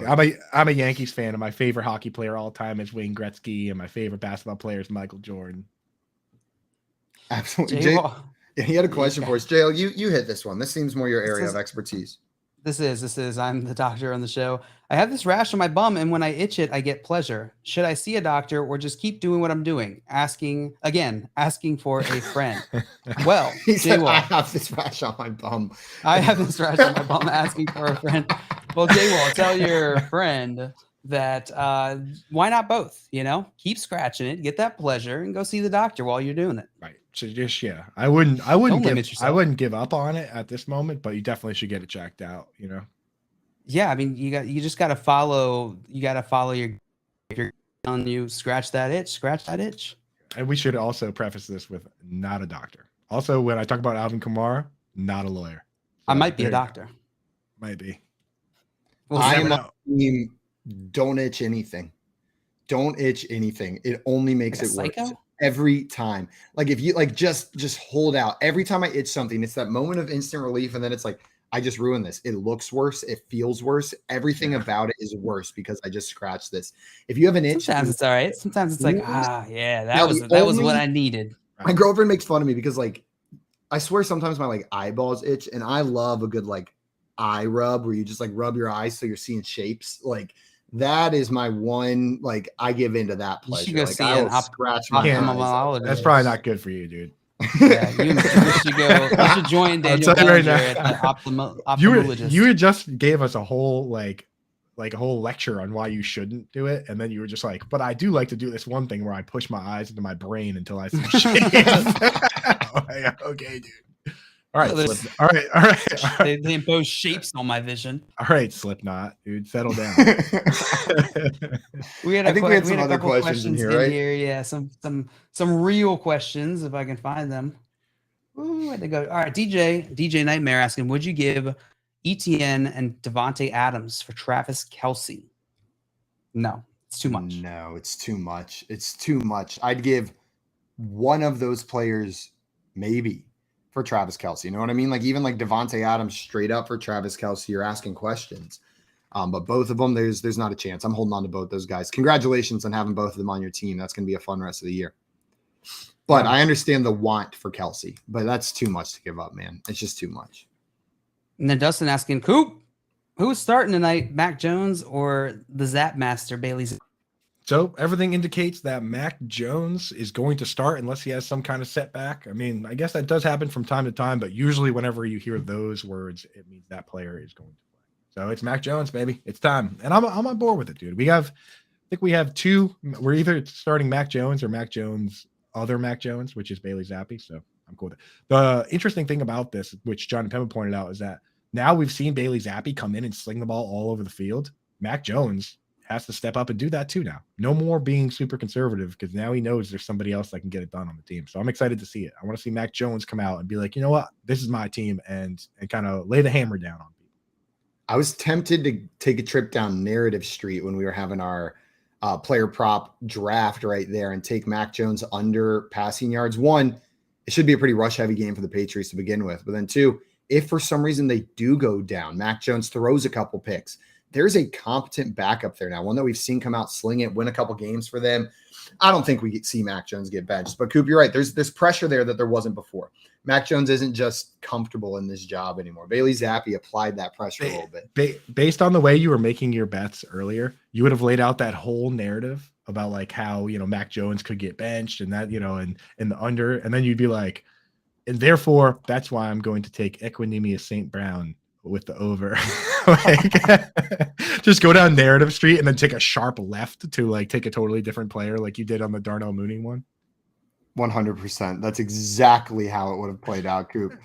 Guys, let's get into some of these week 7 games, break them down a little bit. The first one I wanted to start with was maybe the most shocking of the day. We've talked about it a little bit, but the Carolina Panthers taking down the Tampa Bay Buccaneers 21-3. And this one, Tom Brady, I don't know, asleep at the wheel, just not looking great, cursed by a witch. Something's causing him to look a little bit rough out there. Coop, what's going on with Mr. Tom Brady? I mean, every year we underestimate how important offensive line is. Every single year. And once again, we see a team lose a bunch of guys in the offseason to injury, and then they're not that good. So, you can look at a team like the Dolphins, go out and get the best tackle that's available in free agency. All of a sudden, they're very good, right? So, offensive line, I think, is the big problem here. And then also, Tom Brady not getting any younger. What do you think, JL? Do you think it's a lot of this falls on Brady, or what do you think the issue falls here? Swansea Sea Snakes thinks it's Brady. Says the Brady death spiral has begun. He's also a Patriots fan. Also a Patriots fan, so maybe a little motivated reasoning there. I think I think it has to do with a lot of the rest of the team. Their offensive line is not as good. But I do think that Brady is obviously a major factor of that. And it sounds like he's probably dealing with some stuff, right? He's going through a pretty major transition in his life. And it's understandable that, that might be affecting his play somewhat. Yeah. I mean, Brady doesn't look like the Brady we've seen in recent years, but I do think if you put a solid offensive line in front of him, we still see a highly successful Tom Brady out there on the field. It's muscle memory, right? Like he just he knows how to do it. He'll go out there and do it. It's a great, Joe, you made such a great point that like for 20 plus years, we've seen Brady talk about literally nothing during the season. Definitely not his personal life. And now he's out here talking about his personal life. Something's definitely off. So good point there. Because, when he was with the Patriots, dude, he was towing the company line. You don't talk about anything. Yeah. And it's, that's tough. It's tough to go through something like that in the middle of a season where you're all focused on everything else, right? Yeah, for sure. Even when he's not playing well, though, and this team isn't scoring any touchdowns, obviously not a touchdown scored for them in this game if they only got 3 points, he was still able to support a couple receiving options. 15 targets for Mike Evans, turned that into 9 receptions, 96 yards. And Coop, like you mentioned earlier, should have had a long touchdown. Dropped that one, should have been in there. Chris Godwin also had 13 targets for 7 receptions and 43 yards. Coop, this is what you like to see. I know other players were involved here, but 15 targets to Mike Evans, 13 targets to Chris Godwin. Is this the formula for the Bucs going forward? Like You got to be pretty happy if you're a Godwin or an Evans manager. Highly consolidated target share. That's what we want, dude. And when I go back and think about that play, had Mike Evans caught that, I'm wondering if they would have thrown the flag. He kind of did shove that cornerback on the ground, and they were beyond 5 yards, right? Like, yeah. I'm wondering if had he caught that, the rest would have been like, all right, dude. Like, when you look at that play, he really did kind of put that guy on his back. Maybe Evans is thinking about that too. So maybe we're playing what if with a situation that would have gone negatively for them anyways. Yeah. But Chris Godwin, 94% of the snaps. Mike Evans, 88%. K. Dotton did play a ton like we thought, 81%. And he got, if you were looking for a DFS play for $2,700 on DraftKings, what you got from K. Dotton is exactly what you hope for, right? Like, he went out and gave you probably 3x value just by having, 4 catches for 64. Not bad. High for a tight end, right? Tight end, he's tight end high is what he is. K. Dotton. Because tight end high. That's like Midwestern hot chicks. Yeah, like, Midwest hot. Yeah, they're like an 8 out there, and then they come to LA and they're like a 4. That's tight end. That's tight end hot. You look at it and you're like, great game. Oh, but if that was a wide receiver, if that was a wide receiver, you'd be like lame. Oh, terrible. Yeah. You just change your scale a little bit. Change your scale, like 4 catches, Rocking here, 40 yards. Rocking here, asking fellas. I had Brees in a 10-team full PPR. Still got Eckler, Kenneth Walker, Tony Pollard, Brian Robinson, Rashad White. Do I trade DeAndre Brown, Chris Olave, and Mooney? Or Mooney, I guess, for more running back help. Nope. Start just start a wide receiver at the flex and start Eckler and Kenneth Walker. And when it comes down to it for bye weeks, just either start Tony Pollard or Brian Robinson. Yeah, I'm exactly with you. I am also with you guys. I think you've got solid depth at running back. Eckler and Kenneth Walker as your premier guys, and then Brian Robinson, Pollard, and Rashad White to back them up. That's solid. You got a lottery ticket in Rashad White. I know it sucks that Brees Hall's down, but like you're in a pretty good position, man. There's a way worse running back position you could be in. Eckler and Kenneth Walker is a great starting running back duo for the rest of the season. Like, you're thrilled. Yeah. And Will in here saying, same old Yankees, ignore the small ball and depend on the home run. They're like a slow pitch softball team. Hitting slow pitch is annoying. It's so annoying. Have you guys ever played slow pitch softball? I have, dude. I have. Yeah. Awesome. I'm like, it feels trained bad. in baseball. So I just have such a hard time, like swinging upward. It makes you feel stupid sometimes, for sure. Yeah. I'm just horrible at all bat sports. I can't swing a bat and hit a ball to save my life. The one season I played baseball, I made it on base one time. It was from a walk. That was the only time I made it to base. It was pretty brutal. Guys, joining us right now, we've got our friend Tyler Dragon joining the show to help us break down some of these Week 7 games.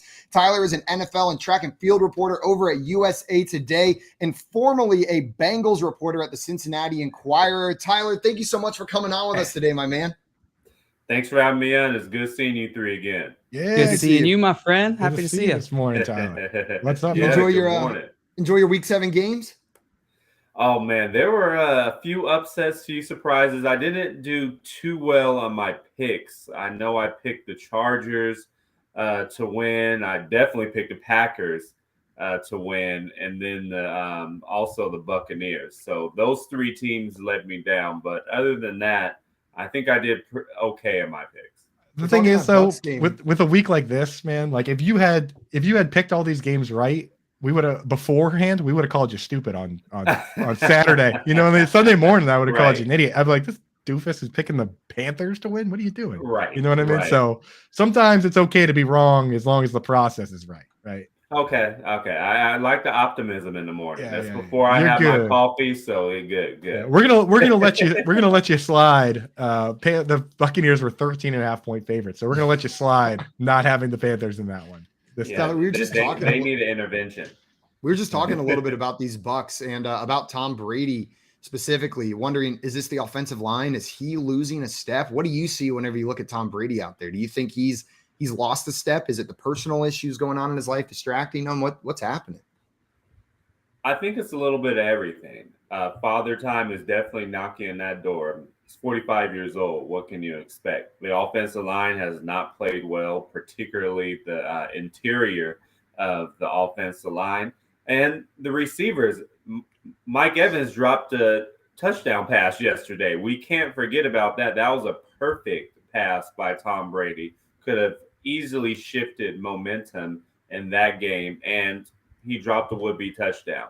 The defense has underperformed. How do you allow PJ Walker and the Panthers to march up and down the field and score over 20 points on you? This is a Panthers team I just saw at SoFi Stadium look awful against the Los Angeles Rams. Couldn't get anything going. Oh, and that was with Christian McCaffrey. So they were without their best overall player on offense, and they really looked good. That was probably their best game all season against a Tampa Bay Bucs squad with Super Bowl expectations. So I can't point every single finger at Tom Brady. He doesn't get all the blame, but he gets some blame. That offensive line gets some blame. And that defense, Todd Bowles is the defensive-minded head coach. That defense has underperformed as well. Yeah. I mean, maybe they really wanted to stick it to Matt Rule, huh? Like just come out and first game back. Yeah. They all got together and were like, let's show everybody how bad this dude is. So Tyler, I wanted to ask you about a player that had a big game this week, you specifically, because I know that you have a unique perspective. You're not just an NFL guy. You were a track and field athlete yourself, and you cover track and field. So I want to ask about Marquise Goodwin. Like, how impressive of an athlete is this guy to be able to both play NFL football and be, do track and field at a very high level, right? Like he's done it at the Olympic level. Is that not true? Yeah. He was an Olympian long jumper. He didn't medal, but still, he's one of the best long jumpers in the world. You can see his speed out there. He beat J.C. Jackson a couple times, even before J.C. Jackson got hurt. But yeah, it is very hard to do it on an Olympic level and then also be in the NFL. We've seen a couple guys do it around the league, but it is extremely hard, especially long jump. Long jump it doesn't particularly translate a lot to football. I mean, you're not really trying to jump long in an NFL game. Now the speed. That's true. It would be way cooler if you were, though. Right. A really long hurdle. Right. That is true. However, the speed and the explosion that it takes to long jump and jump far, that definitely translates to an NFL football field. A lot of times in track and field, you see like throwers be offensive linemen or defensive linemen, and the speedsters be guys like a wide receiver or a cornerback anywhere in the defensive backfield. I was just thinking about situations where like the long jump motion specifically would come into play, and there's pretty much none. Like maybe a guy falls down, so you have to jump over him to make the catch. Like I don't know, but yeah, you're right. It does not. But that explosion during the snap, you have to think about it. True. When you use your thighs, your knees, your ankles, when you're exploding, that definitely helps when the quarterback snaps the ball, especially in press coverage too. If you got explosion, you can get off press well. That makes sense. Yeah. The long jump thing I was just thinking is a funny image in my head that you conjured, Coop, because like as soon as you land, it's like you don't have you're not in a position to then keep running. Yeah, you're the legs why would you be spread. jumping feet first in any situation? Hey, that it would be interesting to see somebody try to do that, trying to get a first down, like in a 4th and 2 situation. They get the ball and try to long jump. Yo, but they're just gonna get hit like 2 yards midair is what's gonna happen. He's gonna go to long jump and then just playing his ass in the ground. I just picture afterwards the coach pulls him aside. He's like, "Don't ever do that again." Yeah. What the hell are you thinking? Hey, what are you doing, dude? Save that for the Olympics, man. There's a time and place. He did that as a celebration for one of the touchdowns, though. You got to go back and see it. He did the long jump in the end zone. And honestly, in my mind, whenever people do that, they do because I know I've seen like Tyreek Hill and Nyheim Hines do the flips and stuff. In the back of my mind, I'm always like, this is such a high risk, low reward move. Like, what are you doing? What are you doing, dude? Like, if he hurt his ankle doing a long jump in the end zone, I would have been like, He'd never do that again. He's done it before, though. He's done it before. Yeah, he probably knows what he's doing. It's just in my mind, I'm like, don't do that, dude. Don't do that. Just like the flips in the end zone. Right, Like, yeah. that can go terribly wrong. Right, dude. Just spike it, bro. Like, yeah, just you're good, man. Give some high fives, right? Right. Do a little dance. Right. That's all you got to do, dude. Tyler, I know you used to cover the Bengals, and the Bengals had a big win this weekend. That offense looked incredible. Joe Burrow absolutely on fire. 481 yards through the air and 3 touchdowns. There was chatter, I feel like, at the beginning of this season of, oh, this Bengals team is overrated. It was a fluke they got to the Super Bowl. The offense isn't looking like it was supposed to, but Burrow the last 2 weeks has looked like the dude that brought him to the Super Bowl. Was this just a matter of this offense starting to gel? Are we going to see more of this high-powered Bengals offense going forward, you think? Yeah, they had a little bit of a Super Bowl hangover, definitely, to begin the season. Their offensive line has played a whole lot better, and Zach Taylor's helped Joe Burrow and that offense out by calling plays with quick passes, quick reads. At the beginning of the season, a lot of the Bengals pass plays took way too long to develop, and that was also causing Joe Burrow to get sacked a lot. Now you see a lot of quick reads to Jamar Chase, T. Higgins, Tyler Boyd, slant routes, quick outs. And, the offensive line, they're not giving up nearly as the amount of sacks as of late. So this Bengals offense, they're clicking right now on all cylinders. And yesterday was just another sign. They put up over 30 points against the Falcons squad. Which has played pretty well as of late. I know they're dealing with some injuries, but it seems like, especially that Joe Burrow and Jamar Chase connection, they're back on now. They're back on and looking like one of the best connections in all of football. And if you got a guy like Jamar Chase, man, it's like, get that dude the ball, let him make the magic happen, right? Like that's what the Dolphins are embracing that now too. A lot of that is trusting play calling, in my opinion. If you don't trust the play calling, you're not going to let the ball fly early, and I think that's a big problem Justin Fields has, right? For the game tonight, you look at Justin Fields, he's holding the ball onto the ball way too long. He's I had a stat on him, believe it or not, most guys on dropbacks throw the ball about 90% of the time. Sometimes it's a sack, sometimes it's a scramble. Some guys throw it 85. Fields only throwing it 67% of the time. He's just holding on to it too long. So while we're on it, that's the game tonight. What are your thoughts on this Bears Patriots game? Do you think the Bears have a chance here, or do you think this is going to be Bill Belichick just kind of shutting down the big options and taking this one down? I think Bill Belichick is going to confuse and fluster Justin Fields. And you're right. Justin Fields definitely holds the ball too long. I don't think he's seen the field that well. The game is a little bit too fast for him. And that just comes because, he's a young quarterback. He needs a little bit more snaps under his belt, a little bit more experience. Because even the game last week, he missed some easy reads, some players that were wide open. He wants to see receivers open before delivering the ball. And you see that a lot with young quarterbacks. So on tonight's game, I do believe Bill Belichick and that Patriots defense is going to rattle and confuse Justin Fields, and they're going to get the win. They just have a better overall team right now. Historically speaking, that's Belichick's been great against. He's been great against young quarterbacks, and he's been great at taking away the one thing you want to do. And this is a team that does not have many weapons. So I think it's a team that only has one thing they want. That's what I was going to say. I don't even know if they have one thing they want to do. They probably want to run the football, but Bill Belichick and the Patriots will stack the box and force Justin Fields to beat them with his arm. And he hasn't proven that he's capable at this point in his career to beat teams with his arm.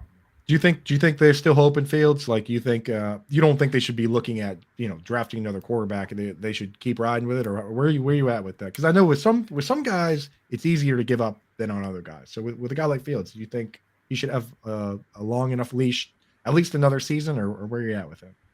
Yeah, I do think he deserves at least a next season, maybe even more. The Bears need to give him some help. I mean, he doesn't really have a true number one wide receiver, not a legit pass catching tight end. I do like their running back position, but then you have to look at their offensive line as well. Their offensive line is sub-mediocre. So he's not playing with a whole lot of talent around him, and that also affects his play. Now, yes, he does make mistakes on the football field. He's not seeing the field particularly well in reading defenses, but his receiver dropped the would-be touchdown pass that could have won the game last week. Is that Justin Fields' fault? It hit him right in the hands. So that was a great throw. Yeah, that's right. tough. He had two chances to catch it. Caught it on the third chance. If he just caught it on the first or second chance there, he probably would have scored, right? Yeah. So just imagine if Justin Fields had a receiver like a Jamar Chase on that level. I don't think Jamar Chase is dropping that pass. Justin Jefferson, he has no receiver in that level. So it also is on the Bears too to give your young quarterback some tools at his disposal. The Bengals gave him Jamar Chase. Look at Justin Herbert. He has Keenan Allen and Mike Williams. All these young quarterbacks. Tua now, Tyreek Hill. So you got to give your young quarterback some tools. People Justin Fields, Velus Jones, and Equanimeous St. Brown. It's the same thing, guys. I don't know what you're talking about. Like I hear all this, and I'm just like, they drafted Velus Jones, you idiots. They have Darnell Mooney. They're like Velus Jones, Jamar Chase, same thing. The Bears are loading them up. People forget that Josh Allen had a 52% completion percentage as a rookie. It was like 58%. Then they went out and got Stephon Diggs. So exactly, I think you're right. I think they need to bring somebody in, and then we'll get a real read on it once they do. So all right, I'm in. I'm holding tight. And I love the Moondog, but I'm not delirious that he's on the Jamar Chase, Justin Jefferson level. I think he would be a fantastic second receiver if they could get a true alpha, and then he'll be super fantasy relevant going forward. But I'm not delirious. You're 100% right, Tyler. They got to hook that guy up. They got to help him out a little bit before they give up on him. Tyler, maybe that jersey in the background. That's that DJ Moore right there. Ooh, I would love that. That would make me happy. I saw 12 DJ Moore. Yeah, David Moore. You want DJ Moore on the Bears, dude? They're throwing the ball a historically low number of times. 19. Because they don't have DJ Moore. If they that's what they're missing. That's the missing piece. Tyler, I saw that you tweeted last night. Not sure why Kenny Pickett didn't run there. He had a lot of green grass in front of him. A lot of teachable moments for Pickett in the loss. What did you see last night, just in the game overall, from Kenny Pickett? Do you think that he has the ability to grow into a starting caliber quarterback in the league? He'll be the guy there in Pittsburgh? I saw glimpses. He has some bright moments, but he also had a lot of terrible moments trying to force passes in there. The game is too fast for him right now. And that's because he hasn't played a lot of NFL football, and you've not seen the field well. Same problem with Justin Fields. That you see that with rookie quarterbacks or young quarterbacks.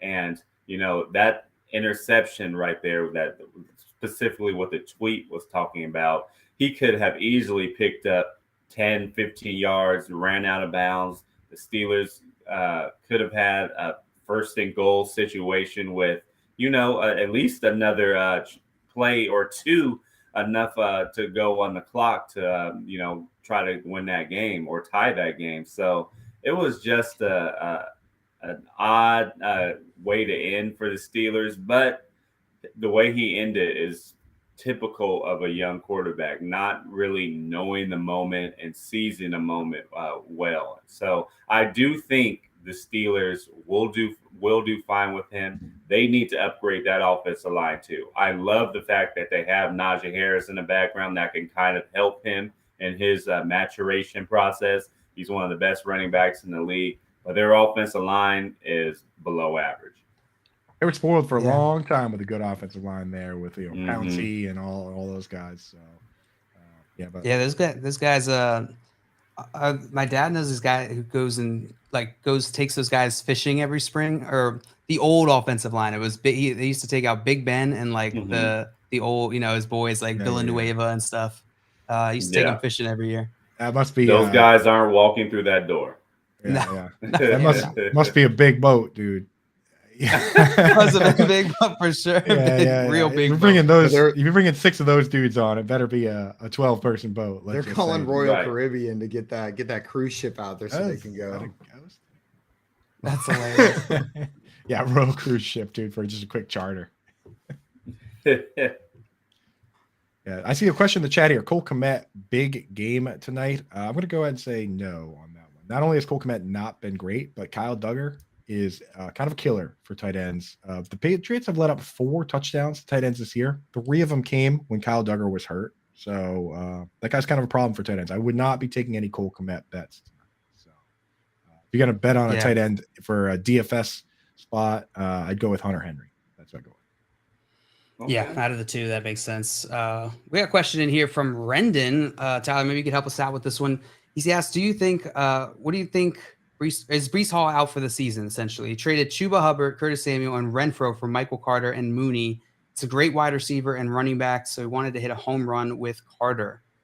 What's your take on the Breece Hall injury situation, Tyler?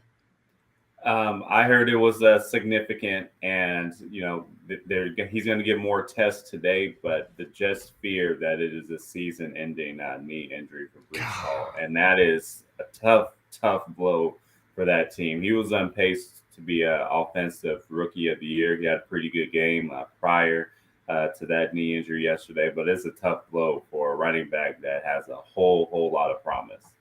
And he looked great before the injury yesterday as well. It wasn't like he went out, like he was showing us again, like, yo, this dude's for real. Like he's the truth. Now with Michael Carter, what are your expectations for him if he is the lead back for this team rest of the season? Is he plugging in near that like RB1 territory like we were talking with Breece, or is he a little bit lower? Do you expect him to perform well?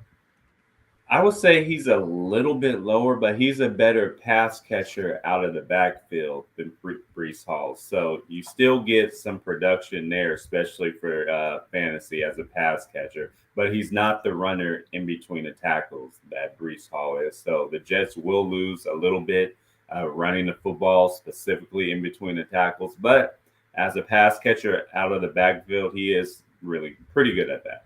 Yeah, it's interesting about that is I was kind of looking at the depth chart. Because they were confident in Hall and Carter, they didn't carry a lot of running backs. The only other one that's currently on the roster is Ty Johnson. He's probably even worse between the tackles, right? He's more a pass catcher. So wouldn't be surprised to see them go shopping around some practice squads looking for a bruiser, Yeah, that would be a good look for them, especially, I mean, they're looking like a playoff team right now. So that running back position, that's vital for the Jets. Absolutely. Maybe Tyler, they could be in the market for a trade. Maybe if the Saints look like they're 2-5, maybe Mark Ingram, a guy that gets moved around a lot, seems to be able to pick up playbooks pretty quick. Who knows? We'll see. I like that. Keep our eyes on it. Tyler, I want to thank you so much for taking the time to come on with us, talk some week 7 football. Everyone watching this, if you're not already following Tyler and his work, make sure you're following him on Twitter at @TheTylerDragon and check out his work over at USA Today. He's covering the NFL and track and field. Tyler, thanks so much again, my man. Always a pleasure talking with you. Thanks for having me on. Y'all have a good day. Enjoy the rest of your day, my man. Appreciate you, Tyler. Woo-wee, good guy. I love whenever Tyler. Tyler's the man. That's a good dude. We had some more questions coming coming in the chat that I wanted to make sure we got to. Nick wanted to know who would be the better pickup to replace Breece Hall. So it looks like they had Breece Hall go down. Deonta Foreman or Gus Edwards? We talked a little bit about this earlier. Coop, you picking up Foreman or Edwards? Oh, Foreman or Edwards. This is different from the one that says Gus or Carter. So those are the only 2 options. I think I would go with Deonta Foreman just because I trust that. Like, it's not the thing about what the Panthers are is that they're not going to go out and bring in something else to add to the team at running back. They just traded one away. Like, they're just going to go through the motions with Foreman and Chuba, and you just hope that it amounts to something. With Gus, they already went out and got Kenyon Drake. J.K. Dobbins is probably going to come back eventually. And then if he does come back, it's going to be at the worst possible time for your fantasy season, which is down the stretch, right? We're talking about the whole goal is to win the last 3 weeks of the season in your playoffs. So I don't like these expiring assets as much as somebody that could start the whole year. Now, I know Gus Edwards is probably a lot safer, but I don't know. Like, how are you going to feel when it comes week 15 and you have to put somebody in your lineup and the backfield for the Ravens is J.K. Dobbins, Kenyon Drake, Gus Edwards, and Lamar Jackson? You're not going to feel that good about it, right? No, you're going to be unhappy. I'm with you. It's Deonta Foreman for me as well. JL, similar vein, but this one is a different player. Gus Edwards or Michael Carter rest of season, coming from R. Avila. It's Michael Carter for me. I agree with Coop's reasoning on Deonta Foreman. both Deonta Foreman and Michael Carter have the opportunity to be the one on their team. Gus Edwards, even if he is the one, he'll still be sharing work with Kenyon Drake. Mr. Scamper saying you'd be shocked if we saw Dobbins again this season. Do either of you guys share that sentiment from Scampers that we're not going to see Dobbins again? I wouldn't be shocked. But it is within the realm of possibilities for sure. Right. Now, the thing about Michael Carter, so talking about what I just talked about the winning your league, this is why it sucks so bad that Breece Hall is out. Assuming your league is a normal one where you don't play the very last week of the season, right? Your season ends in week 17 and it's a 3-week playoff. These are the playoff matchups for the New York Jets. They get week 1 of the playoffs, they get the Detroit Lions. Week 2 of the playoffs, they get the Jacksonville Jaguars. Week 3 of the playoffs, they play the Seattle Seahawks. Like, you're not going to get a better playoff schedule than what the Jets have. That's why it sucks so bad that Breece Hall's out and why Michael Carter might end up being the top ad this week. I mean, he feels like it's me because, like, if he's the guy on a good Jets team playing terrible teams to end the season, let's go, boy. Let's go. That's what you want. I'm with you right there. So I saw Mr. Scamper said earlier, we didn't acknowledge it. Good morning, FYFers. Good morning, Mr. Scampers. Glad to see you, my friend. What's up, you FYFer?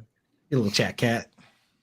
Josh had a question for us. He said, I traded London and Thielen for Pickens. Did I win or lose? I still have Deontay and Hill for wide receivers.